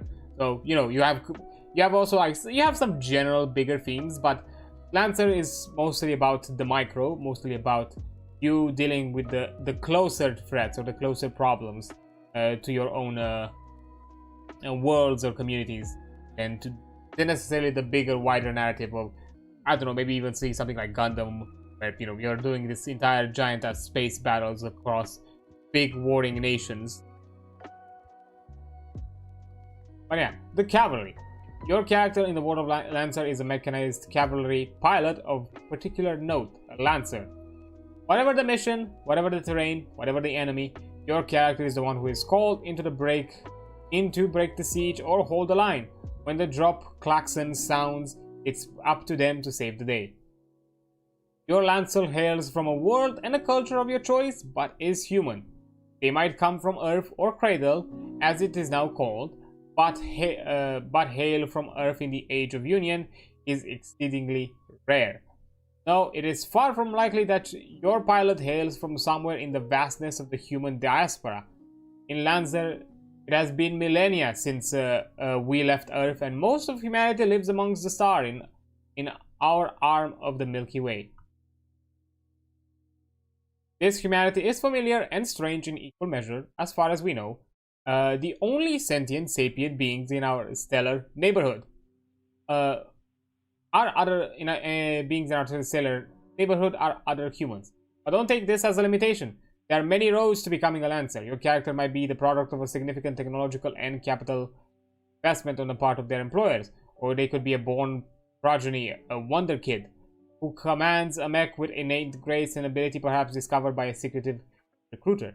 Your character might be on a lucky conscript, a battle-proven draftee who managed to survive their first drop, promoted by desperate commanders looking for a hero. They could also be a scion of an ancient atemporal monarchy destined to inherit the chassis of their holy patriarch. Your character could be a jaded volunteer from a Union Liberator team, motivated by a closely guarded ember of hope for a better future, or an anointed loyal wing of the Albatross, or a facsimile of a long-dead pilot, grown in batches of thousands. A spacer who has spent too long listening to the deep whispers of the void. Whatever led your character to the cockpit of their mech, they are the sum of many parts, enhanced throughout a combination of training, natural skill, battlefield experience, and neural or physical augmentation. A Lancer is the equivalent of a knight of old, a flying ace, or another class of elite warrior. Yeah, just this is, even though this entire setting and system is all about the entire society is humans, just humans who have colonized so far and wide that cultures have been widely now have basically varied in completely wild versions, because you still have certain like feudal style states where knights are basically big ass mech pilots. If I'm not mistaken, the Albatross are those people. In some cases, you could be some high-tech technological advanced society. In other situations, some drafted military, or who knows, maybe some bum at some Borderlands Mad Max style of planet who's making by with whatever scraps of metal they can find and scraps of broken machinery. And those thematics also not only apply to the mechs themselves, but also to you as a human. There are manufacturers out there who also explore the concept of eugenics and biological enhancement. So you could have some more wild features. Maybe you are a bit more, or maybe you're in a society who's more focused on the improvement of going beyond the human limitations, and you might be more of a humanly augmented mechanical cyborg. So there are themes. That's kind of the fun part about Lancer, because you are just a pilot focused on a small corner of the galaxy. There are many themes and many concepts you can go from across the generalized kind of sci-fi thematics. Again, you can be something more about you fighting the corporate oppression, like Cyberpunk, but instead of being just an augmented human being to shit, you also have a super roided out mech that does the fighting for you. Does a revolutionary fighting for you.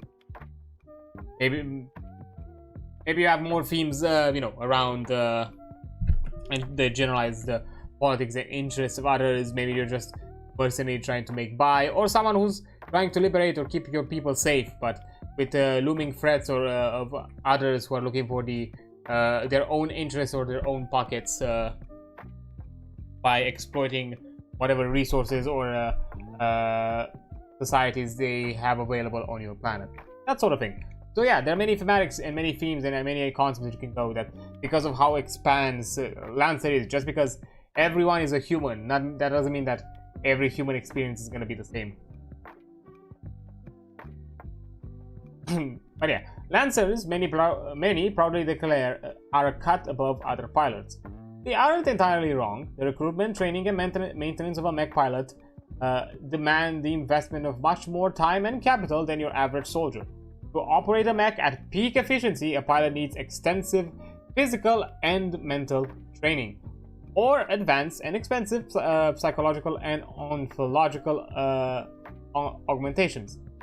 Washout and injury rates are high thanks to the demanding training process, but a high bar is necessary. Once a candidate attains their final certification and ships out to their first posting, they face only the most dangerous missions.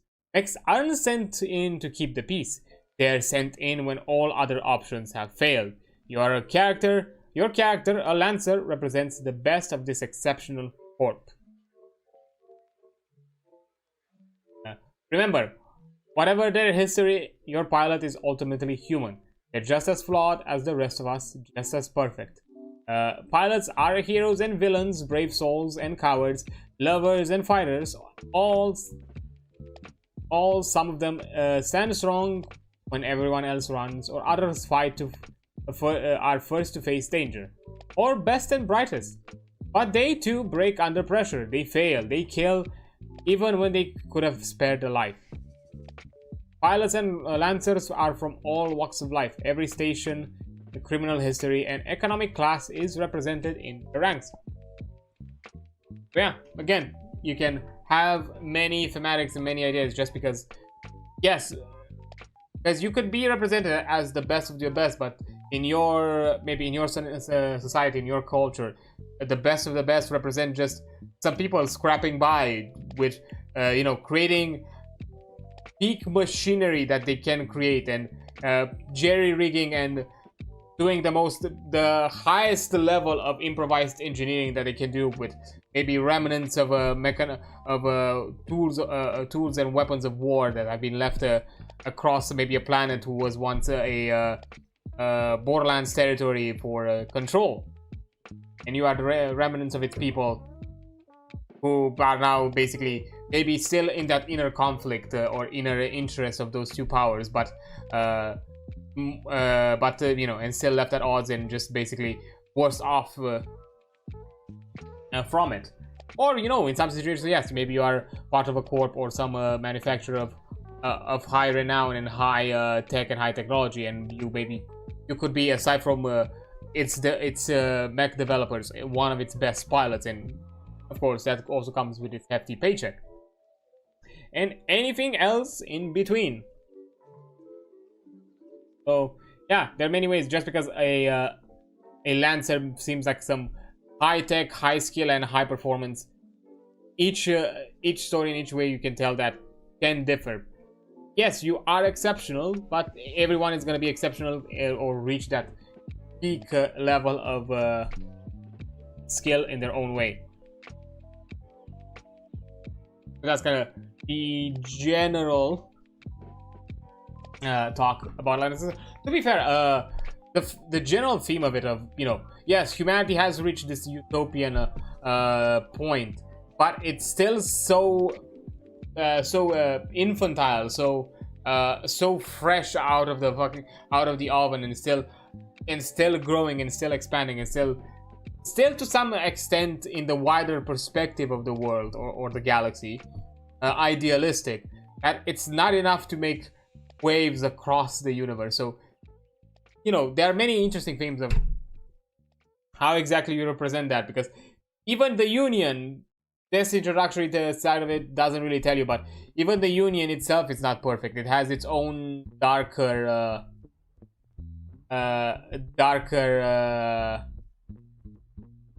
sides, and how exactly this utopian society is able to provide for everybody else. And because even there, the access to resources is done in such a way where if it were to be known by the wider public or the people who benefit from that, that utopian may not be seen the same way. How, you know, the sacrifices that need to be made to reach that utopian requirements, because depending on the planets, you might be some planet that it's maybe, yeah, there are some moments where, because if I remember correctly, some planets need to go through rigorous trials and requirements and political shifts, and under heavy like scrutiny to be able to be brought within the Union, or while at the same time dealing with the odds of those other bigger powers out there who could still pose a threat to Union, or could be at odds with the principles of the Union, and have equal powers and equal influences, and could and are out there for their own interests and to line their own pockets, or simply just see the flaw and fallacy of it all, alongside to even looming bigger threats of the unknown of space and the unknown of the void out there, and this occasional weird happenings and scenarios depending on where you live and what kind of manufacturers you interact with, and like what kind of technologies you interact with, and again the NHP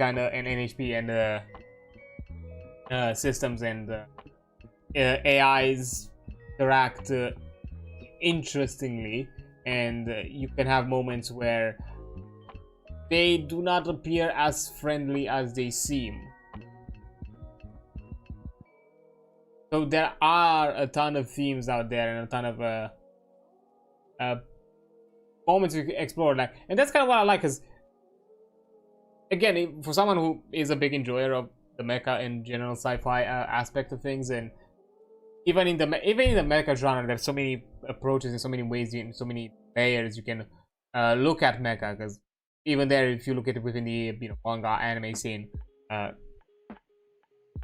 you see mecha, that's kind of like the wrapping and like the way, a way to kind of resolute conflict, but the themes and the concept of it all, and they're very human, are widely different from augmented, if you're talking about like augmented, higher evolved humans like the new types in Gundam, big political intrigues and moves of power like Code Geass. General, even though it's not mecha, but it can be mecha as well. General, just day-to-day people learning the struggles of day-to-day life, and experiencing the struggles of day-to-day, and making by with whatever they can in whatever odd job they can, like in Cowboy Bebop, or even the more general kind of wacky of dealing with forces of entropy or forces of nature that are beyond general human control, that might be a bit odder than you expect, and kind of like, I don't necessarily, I would like to say, not to...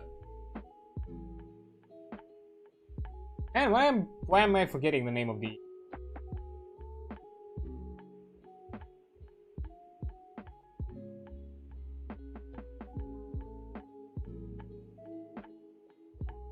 Pacific Rim, there we go. Fighting forces of entropy, like, for example, kaiju, or maybe that force of entropy could be dealing with reality breaking or reality defying or causality defying AI systems that just decide to just not follow the rules of law and physics and space-time and mess with your shit, or the mech itself that you're controlling is messing with your shit, and you yourself are kind of getting worse out of it with each extended use. So even like elements of kind of Lovecraftian space horror. And again, even if it says that when it comes to like sentient species, you are the only one out there, there might be a lot more primitive or a lot more primal species that you could still be dealing with, and your mechas are your own defense line. Only defense line could be out there being in a Max world, Mad Max style world, or Borderlands-ish style world, where you're just trying to make by and try to live your day-to-day life while at the same time being exploited by big-ass corporation or manufacturers. And consider that, you know, you're... But anyways, many themes, many concepts, and you can explore a lot of it, and that's kind of the charm and why I really like Lancer when it comes to like thematics and how exactly can weave and change and bring different stories each time. But anyways, I'm gonna take a quick break as an ad is about to pop up, and after that we're gonna look at the genetics of what exactly it means to play Lancer, and depending on how fast that'll go, we'll decide also for what else I'm gonna do for today. So yeah, I'm gonna take a quick break and I'll be right back. Okay, return. So now that we got a quick kind of story-ish, lore-ish introduction to kind of get an idea of the general vibes of Lancer, what are like the general like mechanical concepts and you actually playing the game? So, playing Lancer. Your character in Lancer is first and foremost a pilot, a dynamic, larger-than-life presence on and off the battlefield, who inspires and terrifies in equal measure. But your character also has a second component, your mech. Though you can define their identities separately, pilot and mech are two parts of the same whole. The first section of the book, at page 16, talks you through building your pilots and mechs. The second section, mission, uptime, and downtime, is about narrative play, choosing missions and playing during a downtime. The third section, mech combat, is about fighting with mechs. The fourth section, the compendium, in which all the character options can be found. The fifth section is the Game Master's Guide, which offers advice for tweaking rules, creating non-player characters, NPCs, and running missions.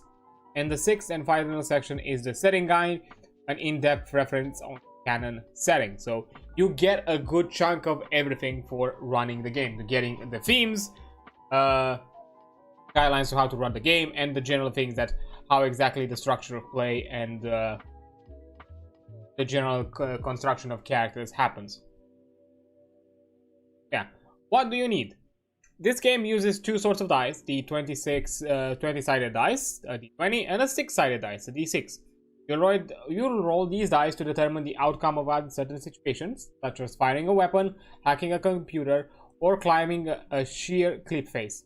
When the rules call for you to make a roll, it also tells you to make tell you how many dice rolls. For example, 1d20 means you need to roll a single d20, whereas 2d6 means you need to roll 2 d6s. You know, general introduction for anybody who's first timer in the general ttrpg scene, like what exactly these terminology mean. So you know, go to offer refreshers, because you cannot jump with the assumption that everybody knows how to play a TTRPG. And sometimes the rule will call for you to roll a 1d3. That's just shorthand of saying you should roll 1d6 and half the results rounded up. When you're called to roll a 1d3, a result of 1 or 2 on a d6 equals to 1, 3 or 4 equals to 2, and 5 or 6 equals to 3. Yeah, those are the general divisions. Lancer is best played with 3 to 6 players, but can be played with as little as 2 or as many as you feel comfortable with. Each player needs at least 1 d20, a number of d6s, and some paper or a character sheet to write down information. If you are playing online or welcome computers at the table, the CompCon character building tool is recommended, which is a it's a character sheet tool and builder designed by the creators, so which is freely available. You can just jump at there, get the stuff. I think you can you have access to all the content within I think within the free module. But when you buy that's a really cool thing that they kind of have built in. When you buy the other content, the other PDFs, you also get like a packing, like a tool pack, like a content pack that you basically upload to ComCom, or like basically ComCom detects, and then basically now it also registers your account to be like, oh, you've also have this content access, so I'm also gonna unlock you the content for this specific book in your ComCom. So You're not paying twice for anything. If you buy the book, the digital compendium, or the digital, because I don't think they have physical formats yet, at the very least. So any adventure module, anything extra that you buy that gives you additional content for character creation, because most of them do. I think each of them gives you here and there like an additional license or two and some other extra things. So you have some additional content, especially things like NPCs and all that, or like because I think you can also look for character stats, like NPC, like well, in this case it's not monster stats, it's mech stats for the game master. Yeah, but yeah, overall it's a D20 system at the very least when it comes to like determining actions, and then the outcome of that action is then played out with D6s. So you know, D20 determines the success or failure of the of an action, while the D6 are there for the end outcome.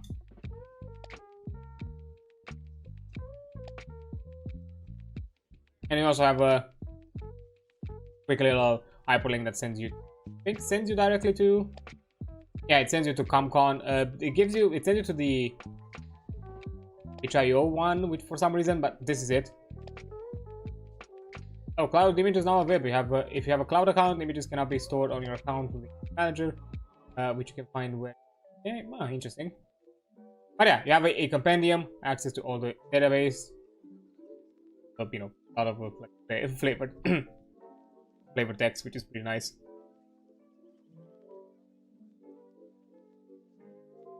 Companion utilizing unit initializing. I saw something. Oh yeah. Forget this. I'll talk. You know, GMS ComCon unit Mark 11. Oh yeah. Also, when you do this, it gives you here down. Does loading gradients in the manifolds. Ton of weird shit. Kernel supported GPUs, GM's Mississippi, IPS, and like basically these are the manufacturers. SSC Premier, HA Dominance line, and then WN unknown. There's another manufacturer here that's it's a bit problematic. Policy zone, beta tower, demand map, and then other fun little things here, you know. Warning frame not present or invalid. Yeah, you also have a pilot roster, so this is all the characters you've met. You have an encounter toolkit for DMs and the content manager. Yeah, import content packs.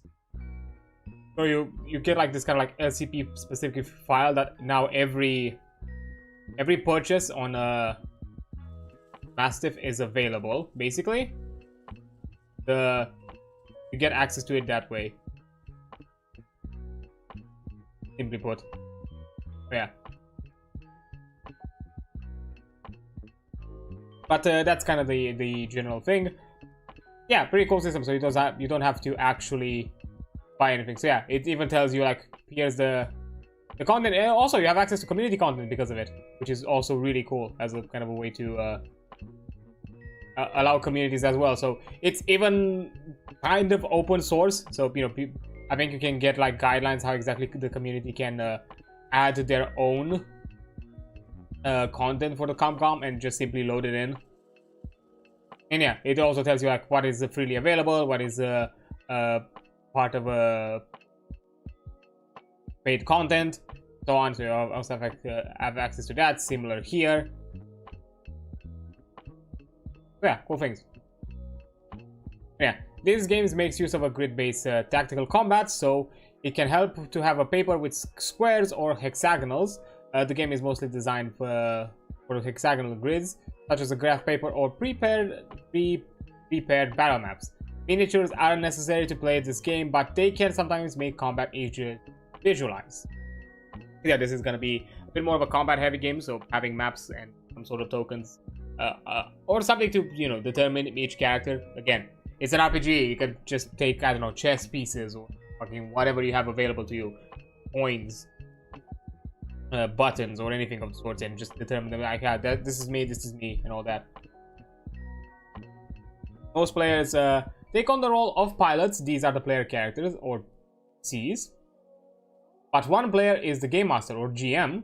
The Game Master acts as a narrative guide, facilitator, and the arbitrator of the game's rules. They help create the story and narrative your group will explore and portray for all of the NPCs. For more information about the Game Master role and the list of tips and tools for Game Masters to use, refer to the Game Master guide down in the book. Finally, we recommend that all players download our free companion app, CompCon. But it isn't necessary to have an app to play the game, but it can make it more accessible for players who aren't able to or don't wish to thumb through this book. Because yeah, the CompCon, as you saw, it offers quick compendium access to everything, and it's also nicely organized. We're gonna look at it probably to next time when we cover character creation. Yeah. But yeah, the golden rules when it comes to playing Lancer. The Lancer has 2 golden rules to remember when playing.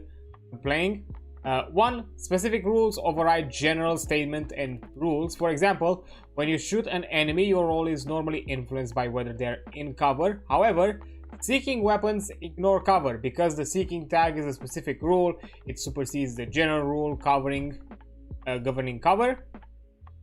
And second rule, always round up to the nearest whole number. So there's no rounding down, it's always rounding up, so you know, higher numbers. Well, to be fair, these are like golden rules when it comes to like stating mechanical decisions, not necessarily like general golden rules to play, but good to know, because in some cases people can jump into like weird semantics with when it comes to like discussing mechanicals. But I think this is like something that should generally be understood with most TTRPGs. Like if some rule gives you a specific over a general rule, then that specific should in that scenario should override the general rule, because it's a reason. There's a reason why it's specific, because it's for only that scenario or for that thing specifically. It's not like if this weapon is seeking, that means that all weapons are seeking, even if they don't have the seeking tag. That's not the thing. And you know, round it up just so you know, because I think a lot of systems go with the opposite. I know D&D, like unless it's stated otherwise, D&D always goes with the default of rounding down the numbers. So I'm guessing this is just a nice way of just saying that you always do this higher possibility, the higher result of the roundup. So of the rounding of the number. Even in scenarios where the rounding would be closer to a round down than a round up. Like you know, I know this is a weird like math thing, but at least for those who know, who probably done like arithmetics or algebra, might have encountered that rule that if it's below 0.5. You round down the number, but if it's above 0.5 or 0.5 in some scenarios, you always round up the number. You know, you basically round to the closest number that you have, with the only exception that 0.5, which be the half of the number, half of a number, would usually be considered a round up. Maybe in some scenarios it's a round up. A lot of TTRPGs apply it more often to the round down. I know D&D does round down, and in special scenarios, it mentions rounding up. Maybe some other systems as well. I think Pathfinder might have do it the same way. But it's better to have it clarified, because again, some systems might default differently. Yeah, narrative play and mech combat. Lancer makes a distinction between freeform narrative play and mech combat, in which tracking individual turns and actions is important. During narrative play, players act naturally and spontaneously as needed. Time might pass more quickly, scenes might be shorter, and individual roles might count more or less. Most of your game's story and interactions between characters will take place during narrative play. In mech combat, players act on their turn and are restricted in what they can do and how often, making each action much more impactful and tactical. Swapping between mech combat and narrative play is fairly natural, especially if you play other games with turn-based combat. Yeah, in this scenario, the game is more focused on most of the mechanicals are happening in the turn-based scenarios, and narrative is a bit more free-form and doesn't offer you a lot there when it comes to like how we can influence it mechanically. Like, you know, if you have something like social abilities and anything about just you role-playing as a whole in a free-form, but you know, we can interpret certain. From my perspective, you can interpret certain mechanics and certain functionalities that you have available, either you as a pilot or maybe as part of your mech in those scenarios as well, just to add a bit of interesting, a bit more interactivity, in my opinion, and to kind of showcase the skill sets that the characters have. The reason there are two types of play is that they represent different approaches to storytelling in role-playing games. One, narrative play is focused on the story and characters with a rules-light approach to conflict resolution. So, you know, there are not many rules or systems to kind of determine how exactly you should play out this. While the other, mech combat, relies more on rules and tactics, like a board game.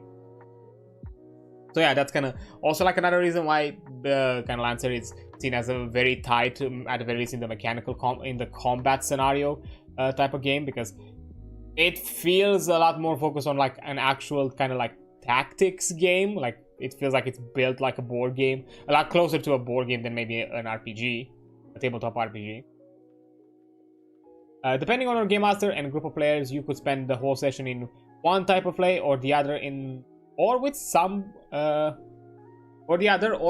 both. So again, as kind of said, even though it doesn't go too heavy when it comes to detailing what you do in your narrative freeform, the game encourages you, and the game should tell you that, hey, you can do both. You should do both if that's something that you prefer. Again, know the type of players that you have, and if you know that your group is also about that roleplay experience and about, you know, characterizations and you know, interacting with each other and all that kind of thing, and not just energizing and doing tactics within combat, then you should give them those opportunities, even if the game itself may not give you much about it. To find your own way, find your own thing. It's, again, the benefit and downfall of freeform is that, yes, you don't have a guideline, you don't have like a structured thing of how exactly you should approach it. At the same time, that's kind of also the fun thing of having that freedom of just doing it how you feel like it's best for you. So you don't feel like you're stuck in a hole where role-playing should go in a certain way that you may not necessarily play. But yeah, neither of these is the correct way to play the game. Groups will find a balance between the two that works for them. Lancer provides rules for both, so that both people who like to explore stories or who enjoy tactical combat will have an enjoyable experience. I'm not sure exactly, because I've heard, and from what I've seen myself, when I've occasionally skimmed the book, I've not seen too much on that, on the narrative freeform compared to the mechanical. To be fair, the combat definitely needs a lot more coverage, because you have to, you know, take into account a ton of scenarios and a ton of interactions depending on how much you are, how much and how complex your systems are. That makes sense, but I don't know, for me, from what I've read in the past, and I might be proven wrong now that I'm gonna be reading it more in detail and more in depth for the games, but from my remembering, it doesn't give you a lot in the roleplay side, but it doesn't mean that it doesn't have a lot of potential, because as I said, the world building and the lore in this game is so crazy and so wild and so diverse and out there that there's a lot of things you can do and you can interpret, and you can even the mechanical parts of your licenses and mechs and abilities have additional flavor text and extra lore information, which can give you inspiration in how exactly to treat, especially with NHPs. Like, if you have a mech that, or if you have a license that gives you access to an NHP, you as the game master, and maybe even you as a player, look at those flavor texts that you're given, because in some cases it can give you like an idea what kind of NHP this is and how exactly they would expect they would interact in the future, and they would evolve and deal with. And of course, the whole concept of how exactly you deal with the cascading and NHP and the aspect of managing the NHP, because you have to keep it in check. It's not gonna be indefinitely there, and you're not gonna cause problems if you don't make sure that it doesn't go awry. You have options, but in many scenarios, the game is not gonna tell you how exactly to approach it. It's up to you to determine that.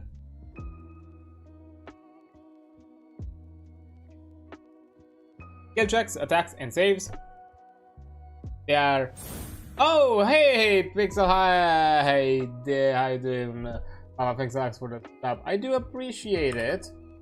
Let me give you a shout out because you've been an absolute trooper to me this month. You've saved my ass. Which, by the way, the money jumped into my account today, and 10 minutes later it vanished because it went to pay off. But yeah, do check out Pixel. Amazing rigger, amazing work, and a fun gal in general. You know, you have the proof right here if you need to see it. It's ever present of her work. And of course, also check out Mango for her amazing art to get proof for all that. And generally, you know, hybrid effigy. All the links and credits, there's a panel below. All that kind of shit, so check them out. So yeah. And both a panel below on Twitch and also description on options. But yeah, appreciate it. Yeah, thanks a lot. I do appreciate it. It's been a bit of a rough week because I had plans and I wanted to do a bit of co-working and do some other things. Just life decided to do other things with me today, this week specifically. It just couldn't happen. But who knows? Hopefully next week is gonna be better. I'm still, you know, keeping to the usual stuff at the very least. So at the very least, I'm still keeping myself committed to those other things. And yeah, today weird mecha shit, because I do love that. And Lancerrpg do be crazy like that. Yeah, you know, if you just want to lurk around and just do your thing, that's completely fine. If you want to chat, that's also fine. Up to you, because I know you are also a ttrpg girly out here and do your own fun things. So I don't know if you want to talk about like Lancer or other ttrpg related things, feel free to do so. Or if you just want to vibe, that's also appreciated. That's also understandable. If you have things to do, do your things. I'm just out here reading how to generally play a big mecha game, and then we'll see how we end for today, because I don't think there's a lot of coverage in the getting started section, and that's most of what I wanted to cover for today. And so if we end it quick, I might do something extra, or at the very least I would like to run for like 4 hours at a minimum, and probably keep it at the very least at 4 hours minimum, just because, you know, the heat has been a bitch with me today, as I only slept for like 2 hours, which is why I started so late. Yeah, I like slept at 4 in the morning, had to wake up like 2 hours later because I had to be at an early meeting at like 8:30, so I had to wake up a bit in advance to do my usual morning routine, because I, you know, had to do a bit of things like get myself a quick trim, a decent shower, because oh boy, it's hot, and my usual morning routine. I have a morning routine that takes a bit, and then I had to be at 8:30 somewhere, been there for like a few hours, then came back home, did a few extra things here and there, decided to be like, let me take a 2-hour rest. That turned into 4 hours without even realizing. I just woke up and realized that I probably just in my sleep shut off the alarm and just went back, and without even being conscious about it. I'm like, yeah, I'm gonna lurk. I've been interested in Lancer, but the math, I mean, it is mechanical heavy. I'm not sure how math heavy it is, because it's mostly to be fair, it's the game can probably get into a lot of d6s and a lot of like extra numbers. To be fair, like me here, it's more of an in-depth coverage as well. I want to get into Lancer and try to do some things. Lancer is possibly one of the one-shots, one of the systems that I could run for the one-shot that I still have to keep my promise about, since the first charity, since the last charity that I've done, which I will keep a promise. One of the systems that I pitched to the group is Lancer, and there's been an inclination to that, so there's a high possibility that Lancer is going to be one. I know I know it can be a bit mechanical heavy, but to be fair, it is all about the combat. Like that's its main pillar, in my opinion. It's been known to be kind of really tight in that aspect. I don't think anybody has disagreed with that. It can have a bit of extra things. Awesome, I'll have to. Yeah, that's gonna be in the sometime future. Once I'm out of my financial hole first, that's when things are gonna get prepped. Because until then, I have to hustle in other ways. So yeah, I just don't have not necessarily the time, but more than anything, I'm not in the mental space for it. I have other things that stress me the fuck out instead of letting me be creative. That's basically the reason. Because once I'm out of it, yes, definitely. Even as I said, the one shot is gonna be the trial, which I've and which was kind of why I put it as a charity goal at that time. I was like, you kind of forcing me to give it a shot, and then from that point see what exactly I'm gonna do. Because if it goes okay, and I feel like there's something I can do a bit long term, I might continue it with a more prolonged kind of campaign instead. Especially now that with the current actual play group that we did on Sundays, we are for like a 1-year hiatus because Ghost has to do her master's thing, so she doesn't really have the time to do it because she also does masters and 2 part-time jobs, so the girl is hassling a lot. So adding DM game master prepping to that mix, it's too much. Some people need free time at the end of the day, and in some cases, for some, you know, game prepping is not necessarily free time. It can still be a bit of work, especially if you do it as for stream and that kind of thing. So understandably so, until that kind of schedule gets freeing. Tell them I said good luck with their degree. Sure thing, I'll tell her. No worries about it. Although really good game master and storyteller for those in the WAD shenanigans of things, because we have our Vampire the Masquerade game and also our Pathfinder that we barely started, but now it has to be put to the stop. But the Vampire shenanigans game, that's fine. I'm gonna miss Kati for a while. I had a lot of fun with Kati. She's such a treat. The good old Lamia. That is not gonna cause problem to anybody, or not gonna look at somebody as a snack. Definitely, don't worry about it. It's completely fine. And not having like 2 sires wanting her or anything of the sorts. Completely fine. And also currently possessed by a thirsting monster fucker twink. Ghost. It's okay. It's okay. Just what things.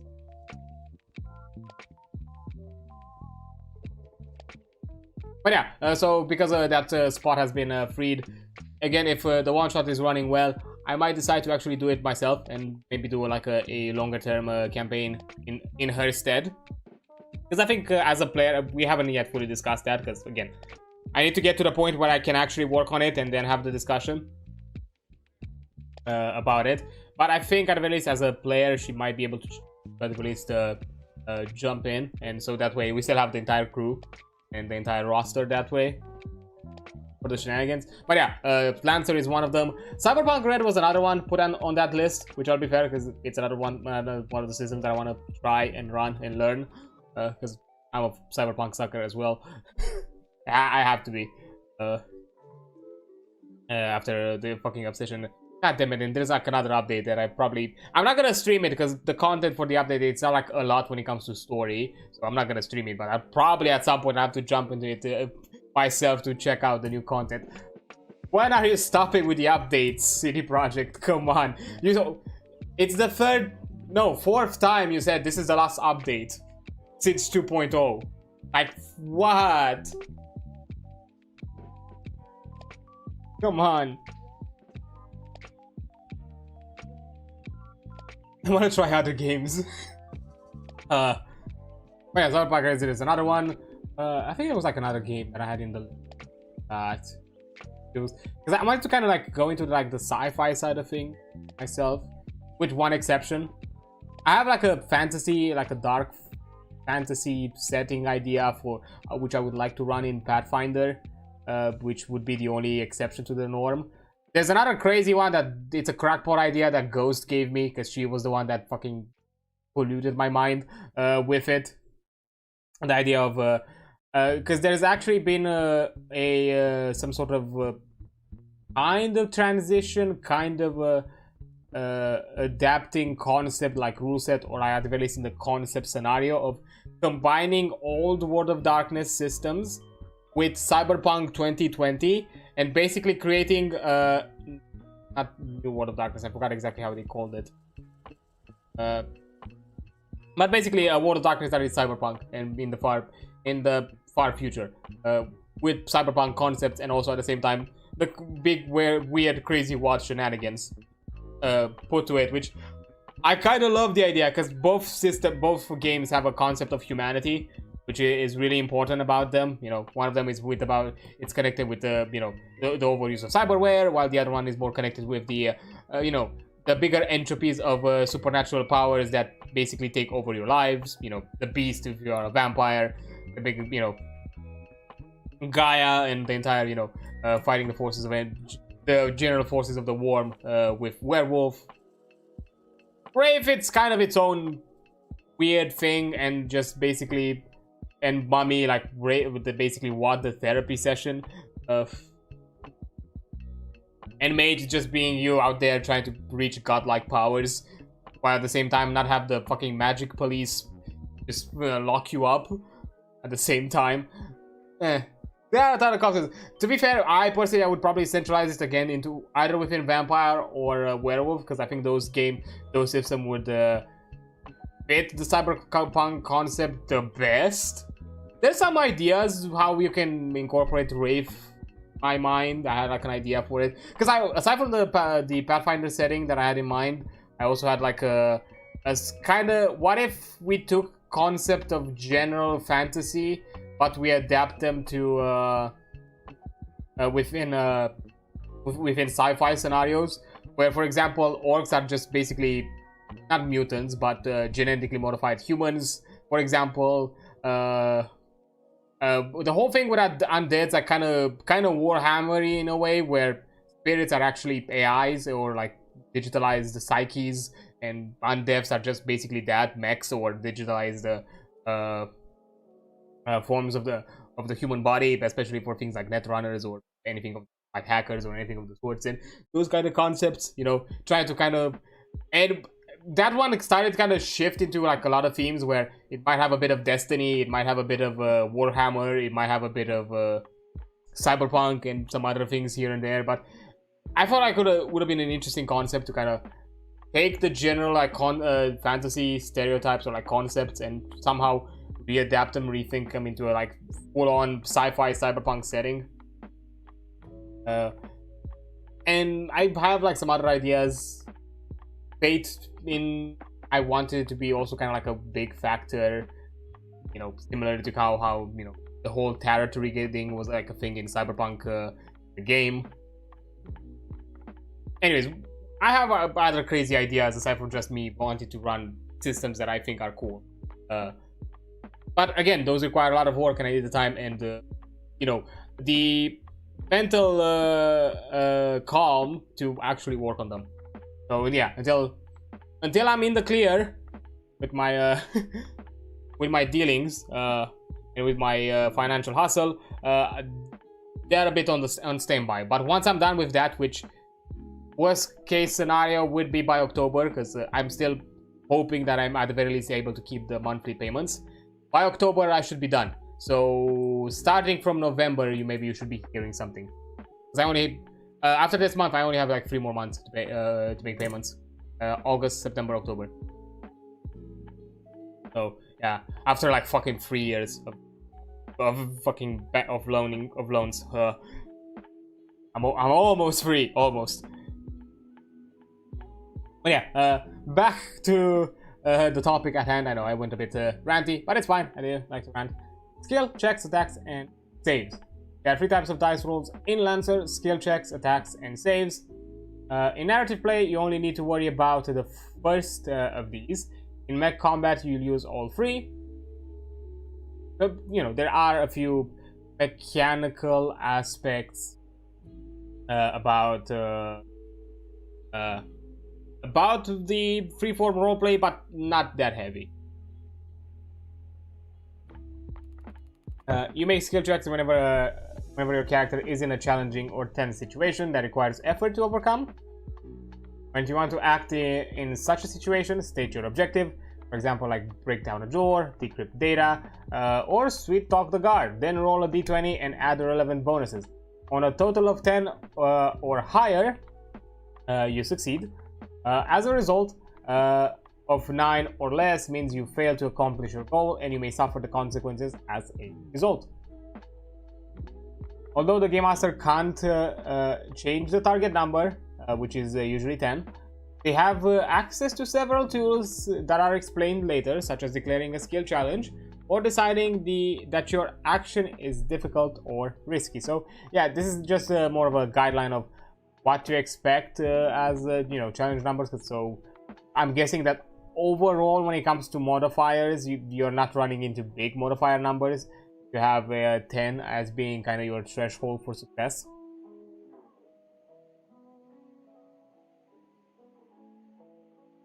Yeah, in mechs, combat are offensive actions.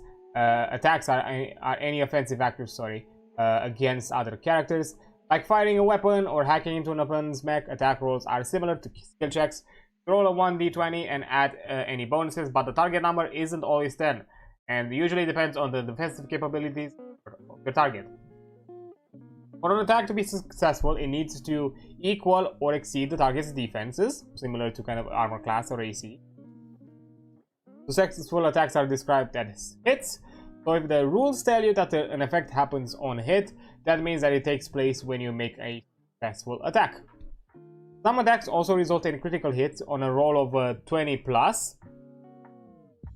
So basically, if you get if you get even a dirty 20 or higher, you perform a critical hit, which allows you to deal damage or sometimes trigger an extra effect. Yeah, when I say dirty 20, that means that the sum of your dice roll with your modifiers result into a 20. Because that's how on a d20 you would get a 20 plus. So like not only take into account the dice result, but also the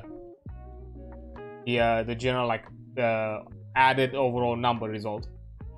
Although there are different types of attacks, including range melee tech attacks, they all use the same basic rules described here. So for anything of the sort, still the usual of what you expect. Roll a d20 to determine the outcome. To determine the outcome of your action, not necessarily. Okay, and lastly, save rolls are made to avoid or resist negative effects in combat. You might roll a save to prevent the hacker from wrecking your systems, to avoid being blinded by a flash grenade, or to dive away from an explosion. To save, you roll a d20 and add any bonuses, but the target number can differ from 12 as it can with attacks. The target number for a save usually depends on the abilities of the attacker. If you equal or exceed this number, you succeed. If your roll is lower, you fail. The outcome of each result will depend on what you are trying to avoid, and also with a save, depending on the save, might actually tell you that you need to add similar to attack specific modifiers which are determined or told by or detailed by the attack that you're trying to avoid, or effect that you're trying to avoid. Again, putting the examples in D&D, a deck save meaning that you want to jump out of the way, while something like a con save is more of a kind of taking the brunt force. Depending on the effect, the modifier that you add may be different. But the effect itself is going to determine what exactly kind of a modifier you need to add to your save to determine the fail or success of it.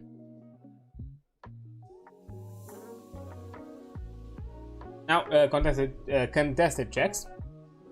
In some cases, the rules will tell you to make a contested check representing a challenge between two parties. In a contested check, both participants make a skill check and add any bonuses. However, whoever has the highest result wins. If a result is a tie, the attacker, the one who initiated the contest, wins. So it goes to the attacker, not the defender.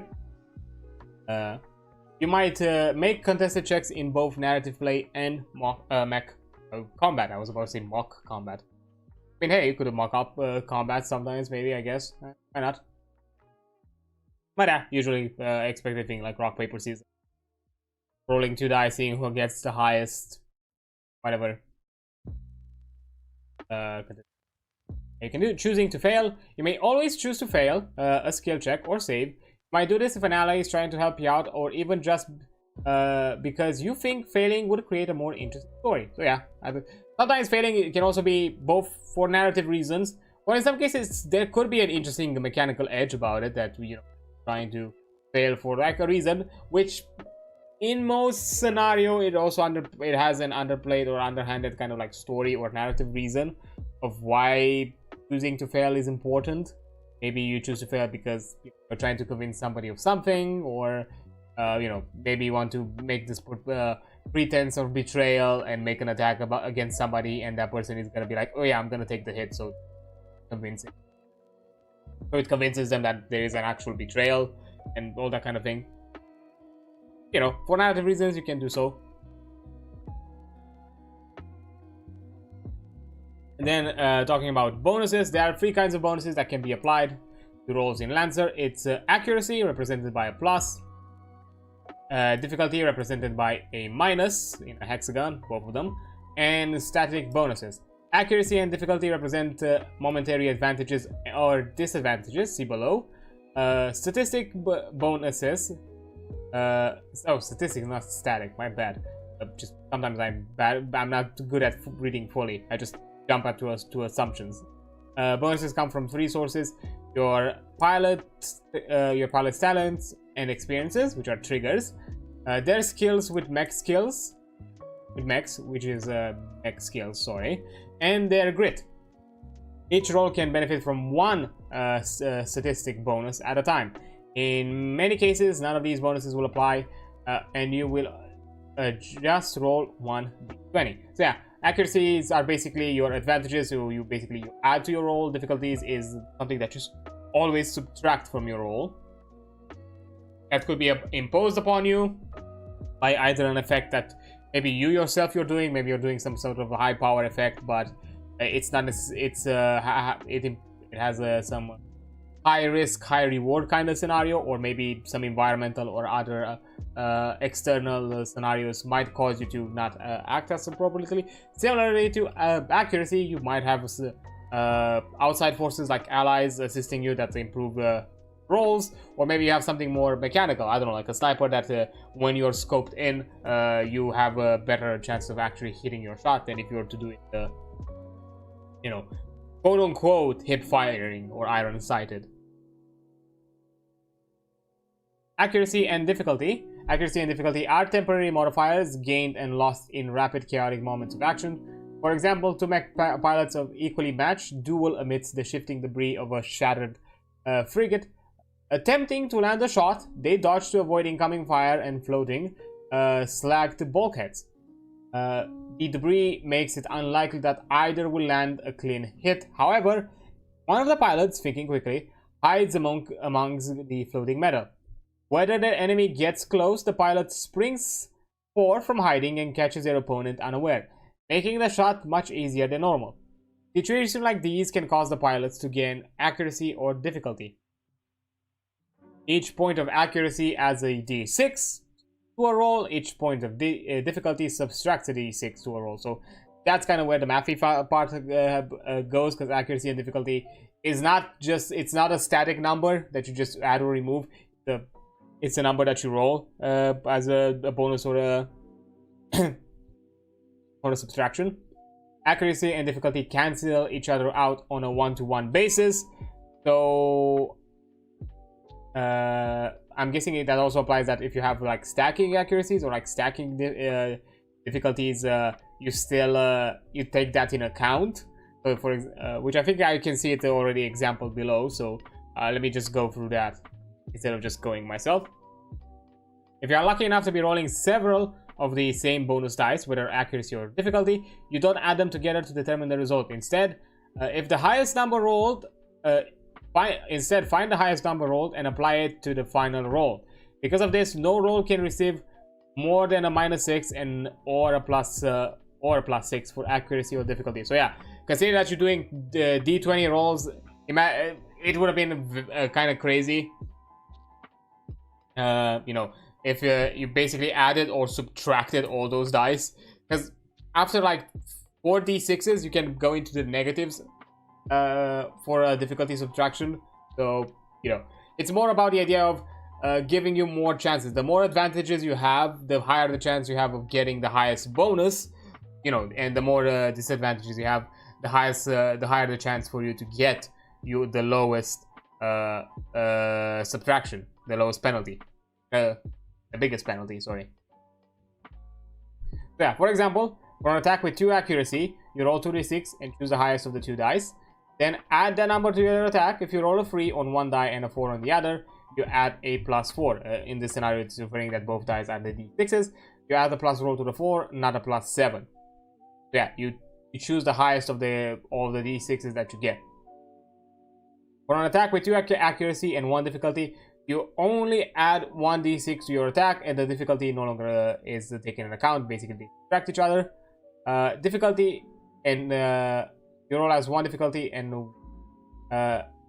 yeah, you roll 1 d6 to your attack as 1 difficulty and 1 accuracy cancel each other out. For an attack with 1 accuracy and 1 difficulty, you don't add anything to the roll. The dice cancel each other out, and you do your normal d20 roll with whatever other bonuses you add to apply to it. Yeah, that's kind of the mathy thing, because you have a lot of dice to roll and just take an account which is the highest, and just you have to kind of keep track of all the bonuses at the very least when it comes to accuracy and difficulty. But I'm not sure how many scenarios.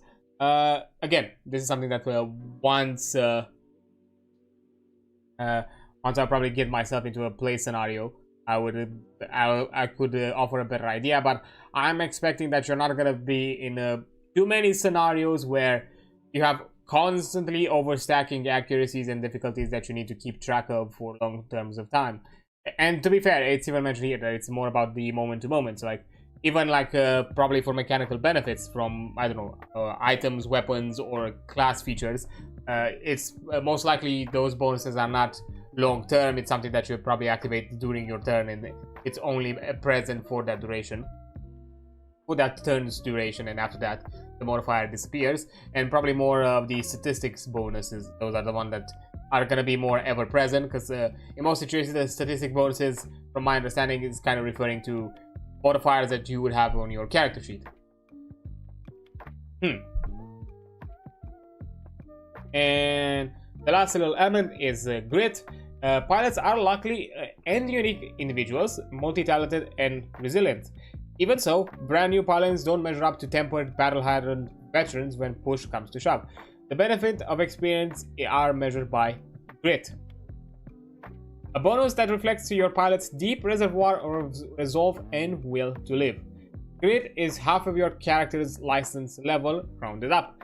It provides attack bonuses, hit points, and save targets for both your pilot and your mech. So grit points are something. I'm guessing it's an ever-growing modifier, kind of like a proficiency. That as you advance, it also gets higher, and I'm guessing a ton of stats are going to utilize grit to represent that evolution of your character, then their ever-improving skill and the experience. As it kind of mentions here, that it goes to attack bonuses, to hit points, to target saves, so everything of the sort. So that's kind of it. So yeah, we also have a last little thing, which is missions, downtime, and scenes, which give you a quick rundown of how exactly a game of Lancer, or a session or a session of Lancers kind of goes through. I think the combat section goes a bit more into detail about mission downtimes and scenes, but this one, at the very least, it's like a quick rundown, which I'm probably gonna read it off after the break. And after that, I'll have to think about it, and I'm probably gonna think about it and mull it over during the ad break. What gonna be covered for the remainder of the stream, because at the very least I would like to run for 4 hours. Which, to be fair, I don't mind to end it a bit early for two reasons. I started a bit late. Yeah, sorry about that. And Secondly, you know, because I already been beaten down by the heat today, and didn't have a lot of rest or a lot of sleep. At the very least, this kind of gives me a bit of more extra time to rest and get full energy for tomorrow when we're gonna do our 9 soul stream. So yeah, I'm gonna take a quick break now. Then once I am done, I'll be right back to talk about this quick little how to session structure. Then we'll see what exactly we'll cover for the remaining of the hour. So I'll be right back. Oh, okay. There we go. So let's go to the final talking point for the getting started of Lancer, and then we'll use some little other thing as a small little time filler here and there. So missions, downtime, and scenes for the general kind of play structure of a Lancer session. Ongoing games of Lancer are usually divided into missions. Each mission might encompass one play session or several, separated by periods of downtime. Missions have specific goals or objectives that can be completed with a discrete amount of time. Destroying a building, breaking into a secure facility to recover vital data, evacuating civilians, uncovering a conspiracy, or holding the line against enemy attacks, for example. Missions also provide some preparation time in which you can establish goals, stakes, and equipment for your character. If your character isn't on a mission, you are in downtime. This is the narrative space between missions in which moment-to-moment action doesn't matter as much and role-playing matters more. During downtime, you can progress plots, projects, and personal stories, moving the clock forward as much or as little as you want. Days, months, and even years can pass in downtime, depending on the pace of the game. In both missions and downtime, play is divided into scenes. A scene is a period of continuous dialogue actions. Continuous dialogue, action, or activity that has a discrete starting and stopping point. This is called a scene because it's helpful to think about it in cinematic terms, as long as the focus or camera is on the players and their actions. A scene is happening. When the focus cuts away from the current scene, or the current action naturally ends, that's when the scene should end too. So yeah, a general kind of more structured, think of it like a more structured form of play. A single combat encounter or a dialogue between the characters are both great examples of a scene, but a scene can also be something like a montage. It's important to pay attention to the beginning and end of a scene, as many special characters and mech abilities or reset at the end of a scene. So there is a bit of a mechanical element there that you need to keep track of. So it's not only this of having a better understanding what a scene is, but I'm guessing here it's also about you clearly stating or clearly defining for your form of play, because in my opinion this can be a bit more freeform how exactly you want to structure it. Like, yeah, this gives you a very heavily structured, like everything is a mission, and anything between missions is downtime, and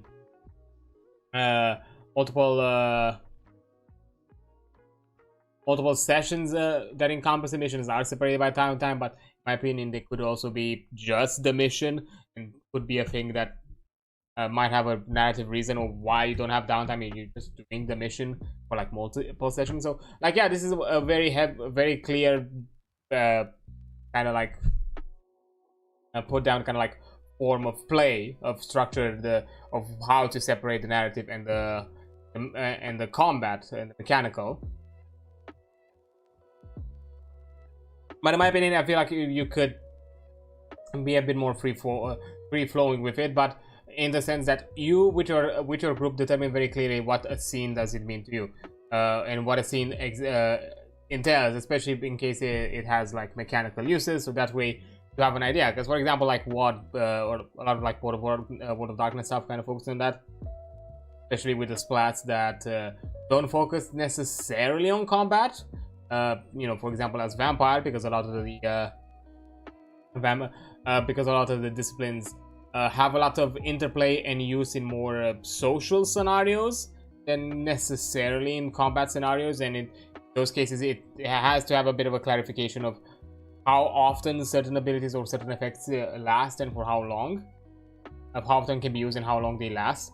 And in there, yeah, you also have the same thing of where you have to clarify what exactly you refer of scenes, moments of play, and multiple multi-session aspects of or cross-scene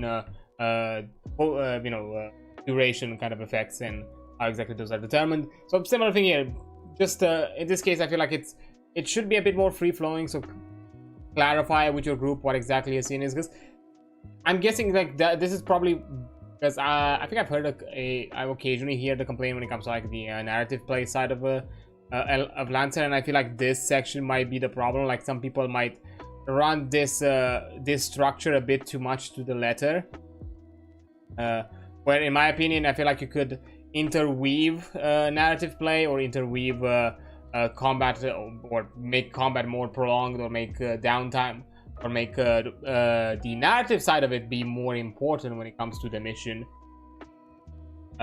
Even though yes, it's a game about where the missions are should reflect, or should highlight, or should put into the spotlight the mech side of things. But who knows? Maybe there are missions that are a bit more on the diplomatic end, or a social end. Like again, at the end of the day, in many scenarios, TTRPGs are the framework, the foundation, the basis from which you can then decide what you like, what you don't like, and alter things. In case of Lancer, I would say the way the form of play, the session, the play structure is kind of designed, that could be altered to better fit your narrative. Because I've heard cases where some people might say that the game itself lacks in roleplay, mostly because it just heavily focuses on the mechanical side with the combat. In my opinion, this game gives you a ton of flavor and a ton of lore and a ton of world building that you can utilize for role playing. It's just you having to know how to interpret the structure and the session of the way the sessions are paced in such a way that they are better incorporated. It's the advantage and disadvantage of having free-form narrative. You have to figure out yourself the best how it fits for you and your group. Also, hi there. Lancing is going well. I'm just going for the general kind of core book, just reading off the introductory and getting started section of the game. Just both for myself to kind of have better familiarize with it and give my own perspective from my other TTRPG experiences as well, but also for other people out there that might not know too much about Lancer, how exactly it tells its things and that kind of stuff, and want to learn it. I'm gonna be very fair. I myself have not yet had the experience to play or run a game, so right now it's just me looking over it, covering it, getting a better understanding of it. So that way, later down the line, I'm also running my own session. Again, it's one of the possible systems that are listed for my group to play once I have the time to actually prep for a session. And I've heard already a lot of kind of inclinations towards Lancer over the other options. That could heavily be the possibility where this runs. And I don't know, the very least, what I've said so just before, in me personally, in my opinion, I would probably be a bit more.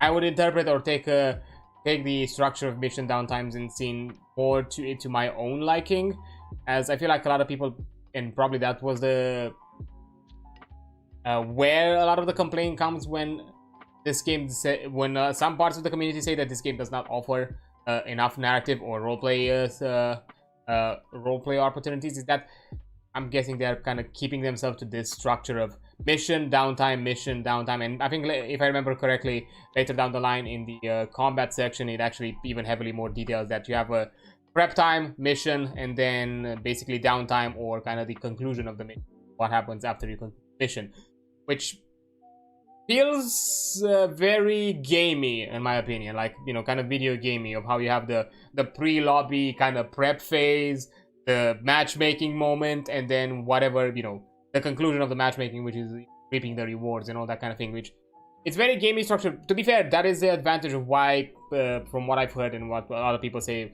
why the combat of Lancer feels so well structured and tight, because it's more approached like a board game than necessarily a freeform narrative experience or freeform storytelling with a mechanical structure or with a mechanical framework for you to have a more structured form of play.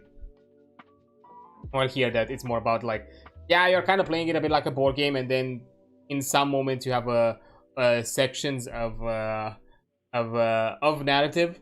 But I'm guessing a lot of people focus too much on that board game structure and don't offer a lot of flexibility on how exactly the narrative can like weave in between it, or even how more of it can be done post or pre those mission times or mission preps.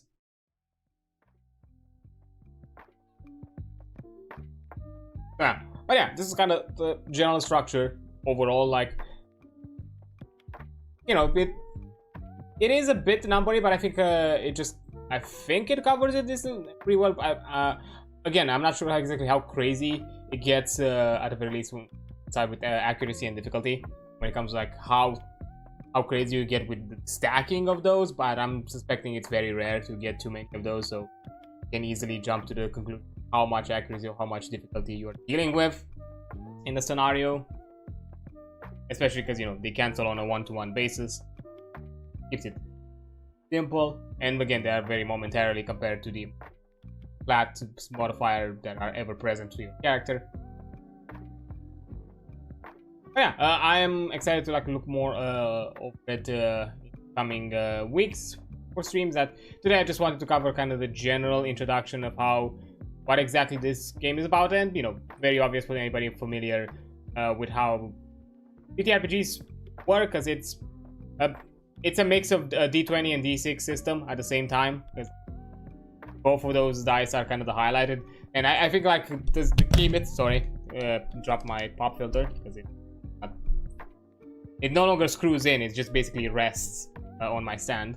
Yeah, sorry about that, but it kind of took probably the best of both a D20 focus system and a D6 focus system, and kind of ran with that, where D6s are more there determined to determine the effects and modifiers, while the D20 is more determine the actions. And I'm sure it's a lot of math done behind it, or at the very least a lot of like stress and playtesting, trying to figure out that D20 offered the best results when it comes to, or the best variety when it comes to determining actions, while this D6s offer the best variety when it comes to determining the impact of that action.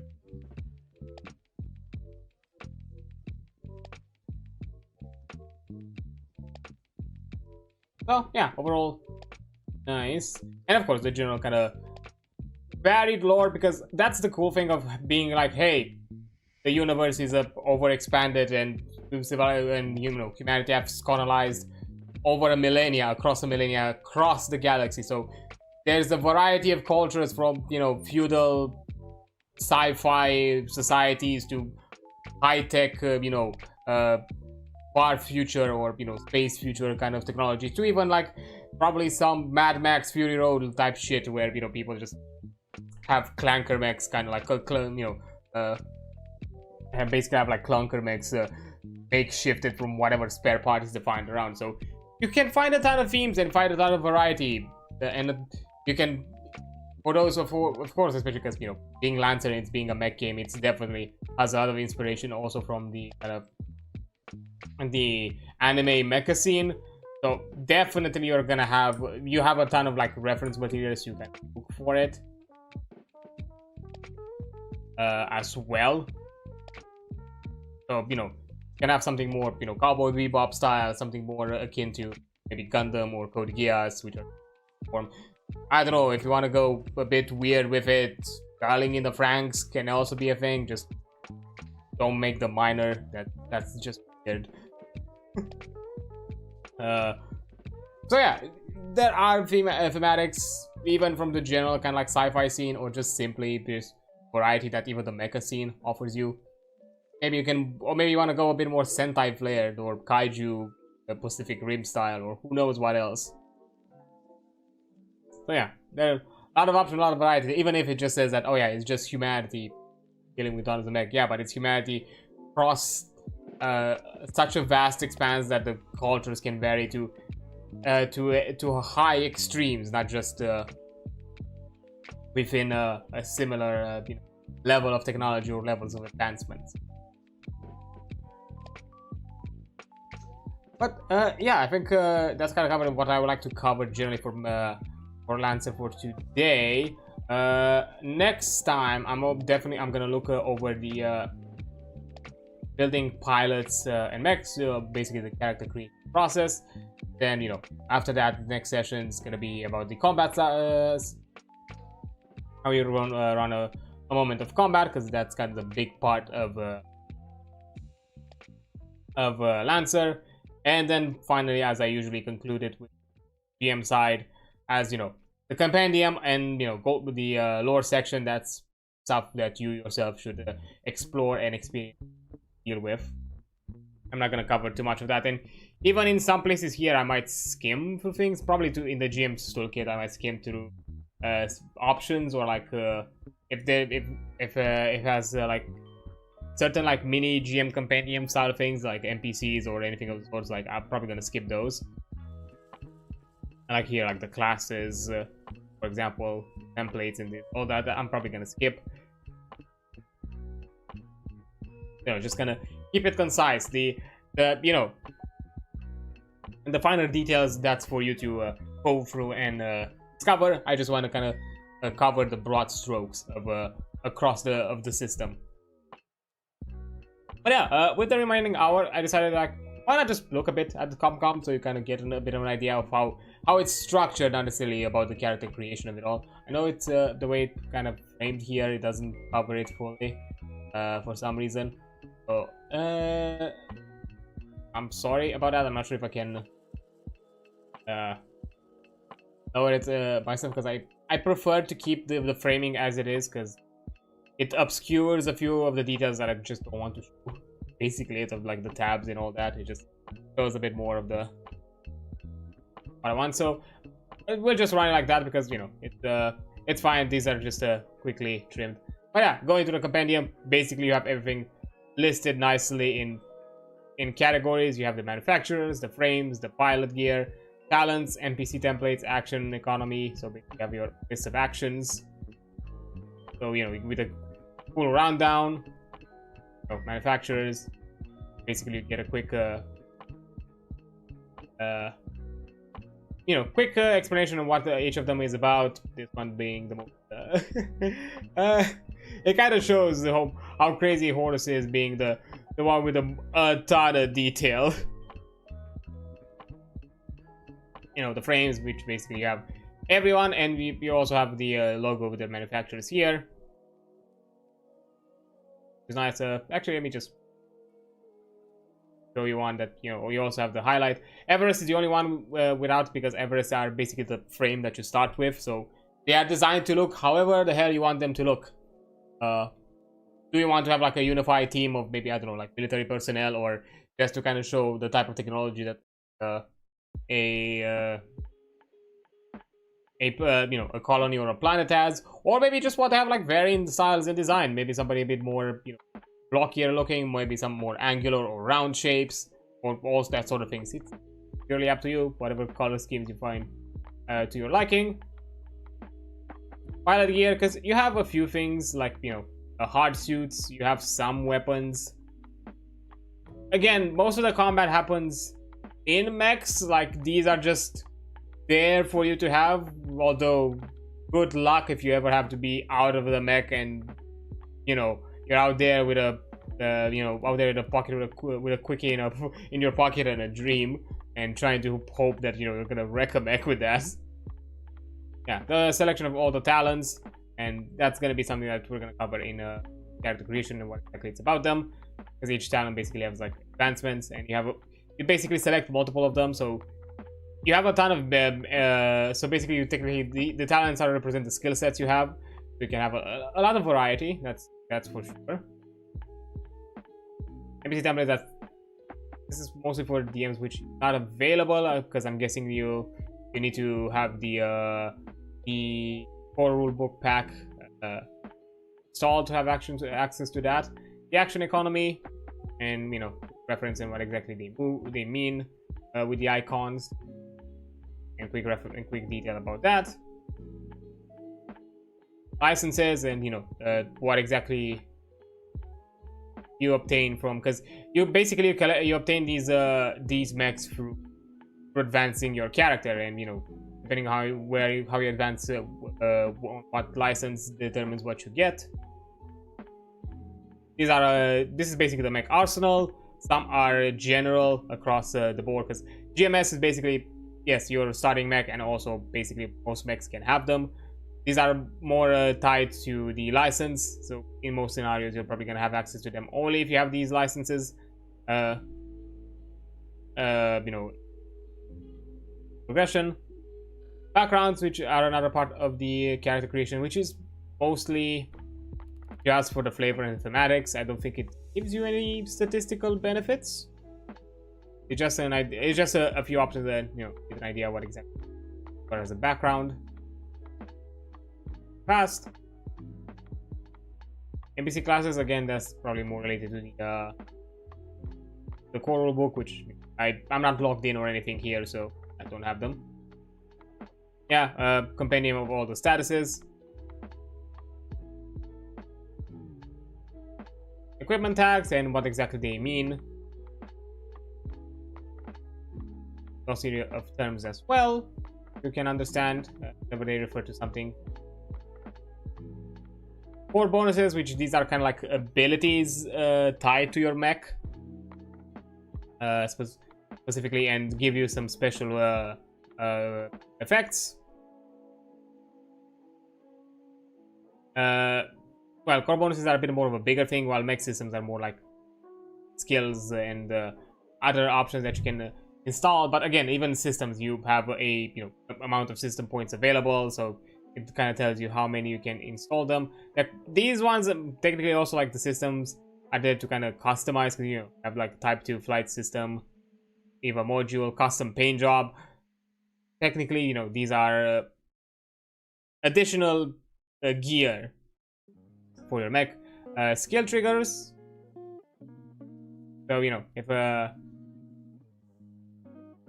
if something requires a skill, you have here the something requires a trigger, you have the here. NPC features, I'm pretty sure, yeah, I don't have it viewable. Reserves, what exactly they were. Access, basically the resources are not mistaking of different forms. And the references, which these are going to be more important ones. What exactly they mean with structure damage, overheating, down and out, which are more related to the mech and the pilot, but mostly the mech, because they're like varying layers of types of damage, and how exactly you impact the mech, and you make it basically chip away at it. Yeah, the pilot roster is where you have the section for all your characters that you've created. Encounter toolkit, so you have a similar thing, list of NPC that you can build, encounters that you can rebuild yourself, and can add narrative descriptions. You can add maps. Pretty cool. Determine. I've not actually looked too heavily in this section yet, but yeah, you can basically you can give the briefing, give the victory conditions for both sides, or even if it's a stalemate, what you're gonna have at deployment, what are the zones, what are objectives, areas of interest, extraction points, combatants, which that requires the NPCs, which either are the preset ones, which I need the pack installed, or although I like that they save the locally even if you have account logged in. Determine the campaign, add some labels, character description, location, even in details about the environment, so that's nice. And mission runner, you can guessing basically outline the missions. Yeah, active missions, available missions, missions. Basically, yeah, a mission log, simply speaking, of kind of like in a game of what are the current missions that should, you know, the group has joined in. What are other preset missions? Guessing this is a bit more in depth. And the content manager, which we've shown before, this is where you install the packs, and that way you get access to additional content like the core book.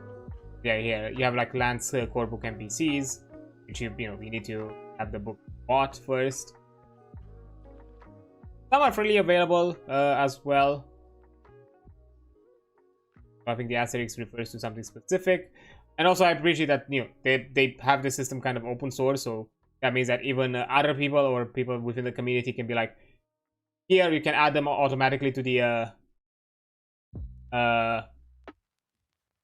map builder, so you don't have to create them yourself. So yeah, that's pretty cool, even for like community. So it's not necessarily a centralized place where everybody, only the official creators can do it. So even have a freedom to homebrew within it.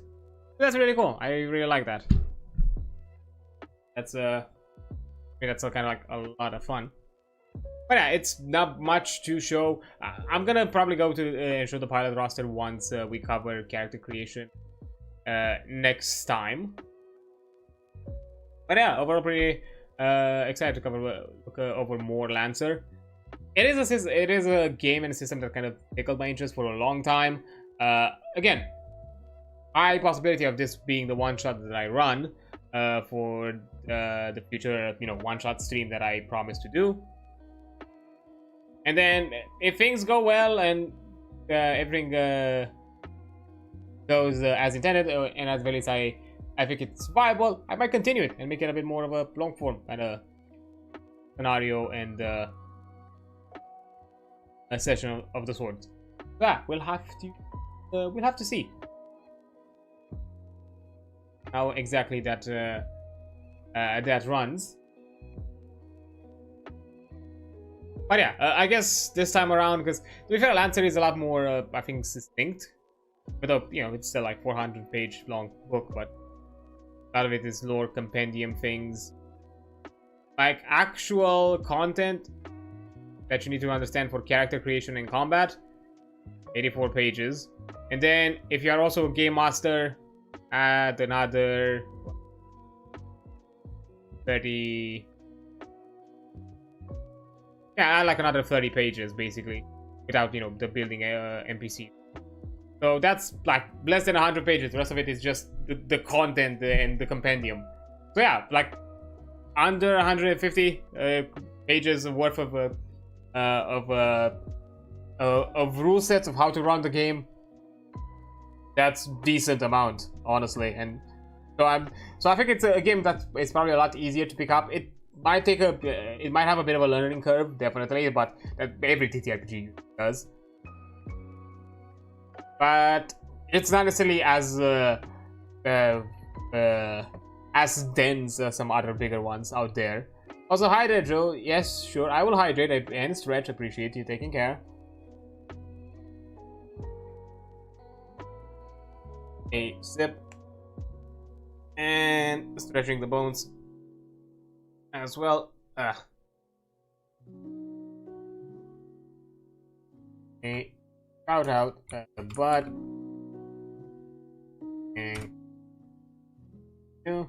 oh, Fire Emblem. Hope you had a time with that. By yourself. But yeah, excited to see more of this, and we'll see how this goes. I'm not sure if when it comes to custom content, what exactly this game runs at, like if it has like any licensing or anything of the sorts somewhere. Oh yeah, you also have at the end of the character of the book, like what the character should look like. Name, call sign, triggers, talents, licenses, 4 bonuses, each, stats, loadout, and of course your big mech or mechs once you're gonna have a bit of a selection. Backer characters. Oh yeah, I'm guessing these are characters referencing certain section. An index. It, a ton of technology. And beyond neon.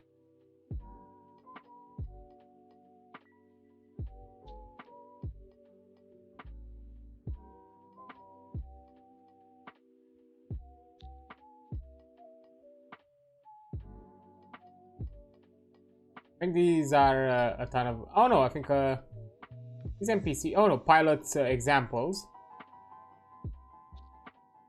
Guessing you have some pilot templates when it comes to like character build. So that's nice to kind of give you like an idea of what exactly you could create. Yeah, I don't see anything related to. Yeah, we're getting into lore. Anything related to license at all, so probably something to be looked at in my own time at a different point. But you know, I'm guessing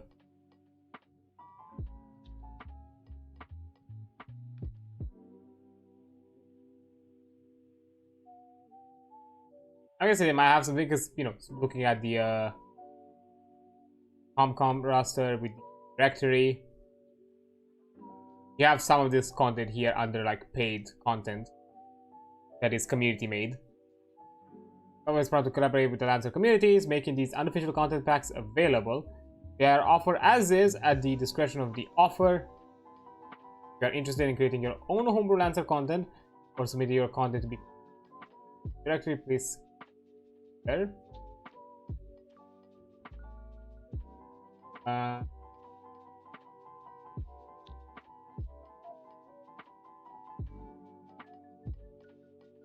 Okay, no, from my understanding here is probably giving you like the rundown of how exactly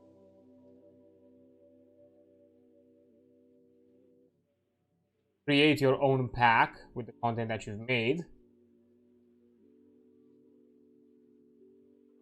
I was curious to see about the license, like how exactly make content that you can also monetize. Want to do that? Because it's an important aspect. That's also like a big part of the RPG. You also have like, you know, community-made content and seeing how exactly you approach those who also want to monetize their work, because their work is work.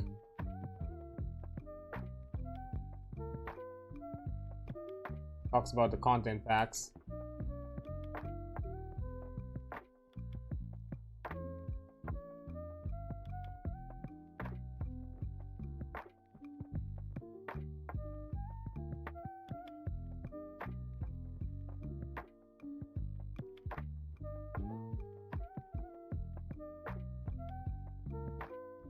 Yeah, this is just documentation on how to make the pack yourself. Probably something to look into.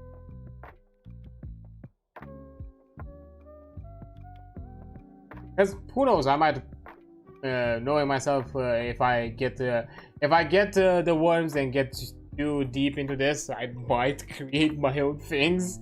You'll never know. I'll never know. I can definitely not predict, but it is a high likelihood it's gonna happen.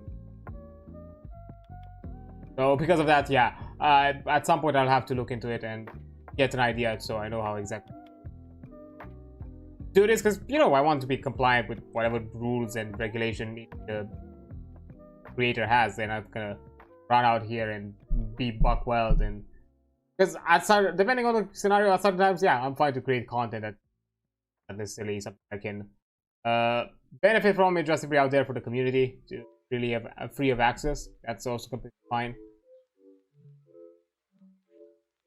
I don't care for it.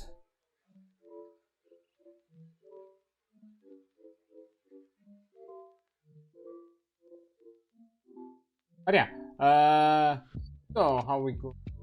So we're doing pretty well.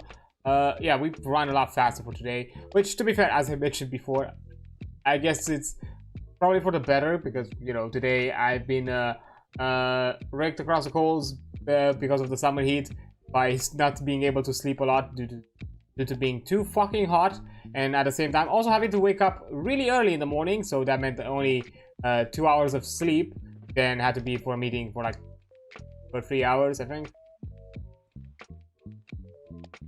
Yeah, I think I left it.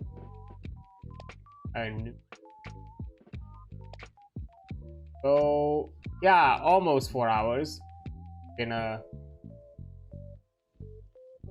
I've been away and then did a few things here and then decided to be like, okay, let me take like 2 hour rest, but I got knocked out cold and it was more than just 2 hours of rest.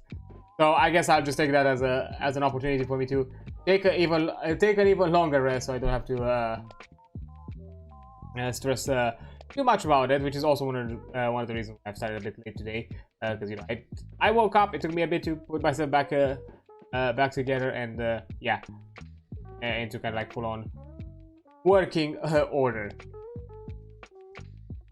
But yeah, I think I'm not sure exactly what else to cover or what else to talk about, at the very least Lancer related today, as I covered all that I wanted to cover for it. So I think, even though we are not yet close enough to hit the 4 hour mark, but I feel like it's close enough. I think I'm gonna call it for today and say this as being all that all that we have to discuss, which is fine as well, not too big of a deal. So, as per usual,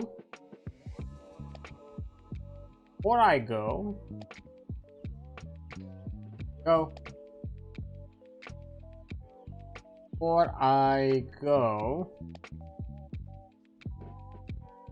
and me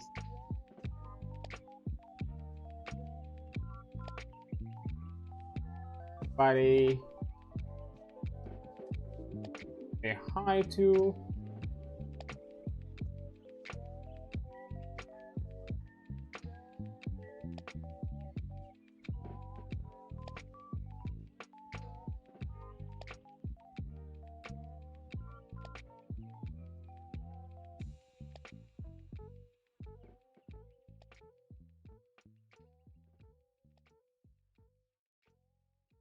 Oh, what? I think it works. I think it's been a while, so why not? And recently started this. Yeah, let's do this. Oh.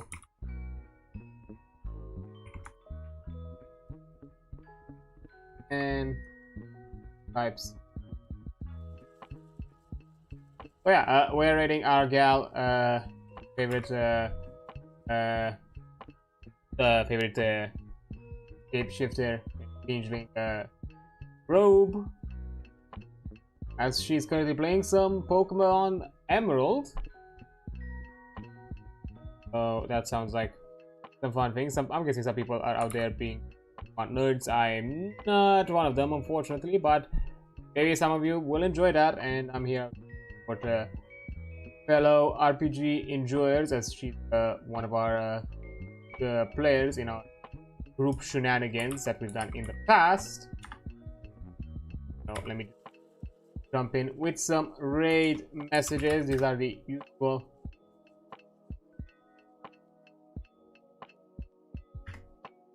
There we go. This is the message I wanted to do. The first one is for those who do not sub, while the second one is for the subbers. I also, on the YouTube side of things, I've gave you a message there if you want to jump in once I hit the end screen tab. But yeah, that's gonna be it for today. I guess I'm not gonna jump to too much discussions. It's, you know, I'm not here to, you know, bloat a stream that if in case I've already, because, you know, I like to plan things, talk about the things that I plan. If there's nothing else, oh well, I guess I'll just end it shortly for today. If it's for things like these, because, you know, if it was like a game or something of the sort, yeah, I probably could have found something to do. But, you know, in these discussions, I know, especially because once I go into the other topics in chapters, that's gonna be another few more hours, and, you know, I like to pace these out into like decently digestible amount, because, you know, at worst it's 6 hours, so, and I guess that earliest is 4-ish. So yeah, thank you so much for being here. I'll see you tomorrow with some 9 souls. Take care, you're amazing. Don't forget that. I'll see you on the flip side. Bye.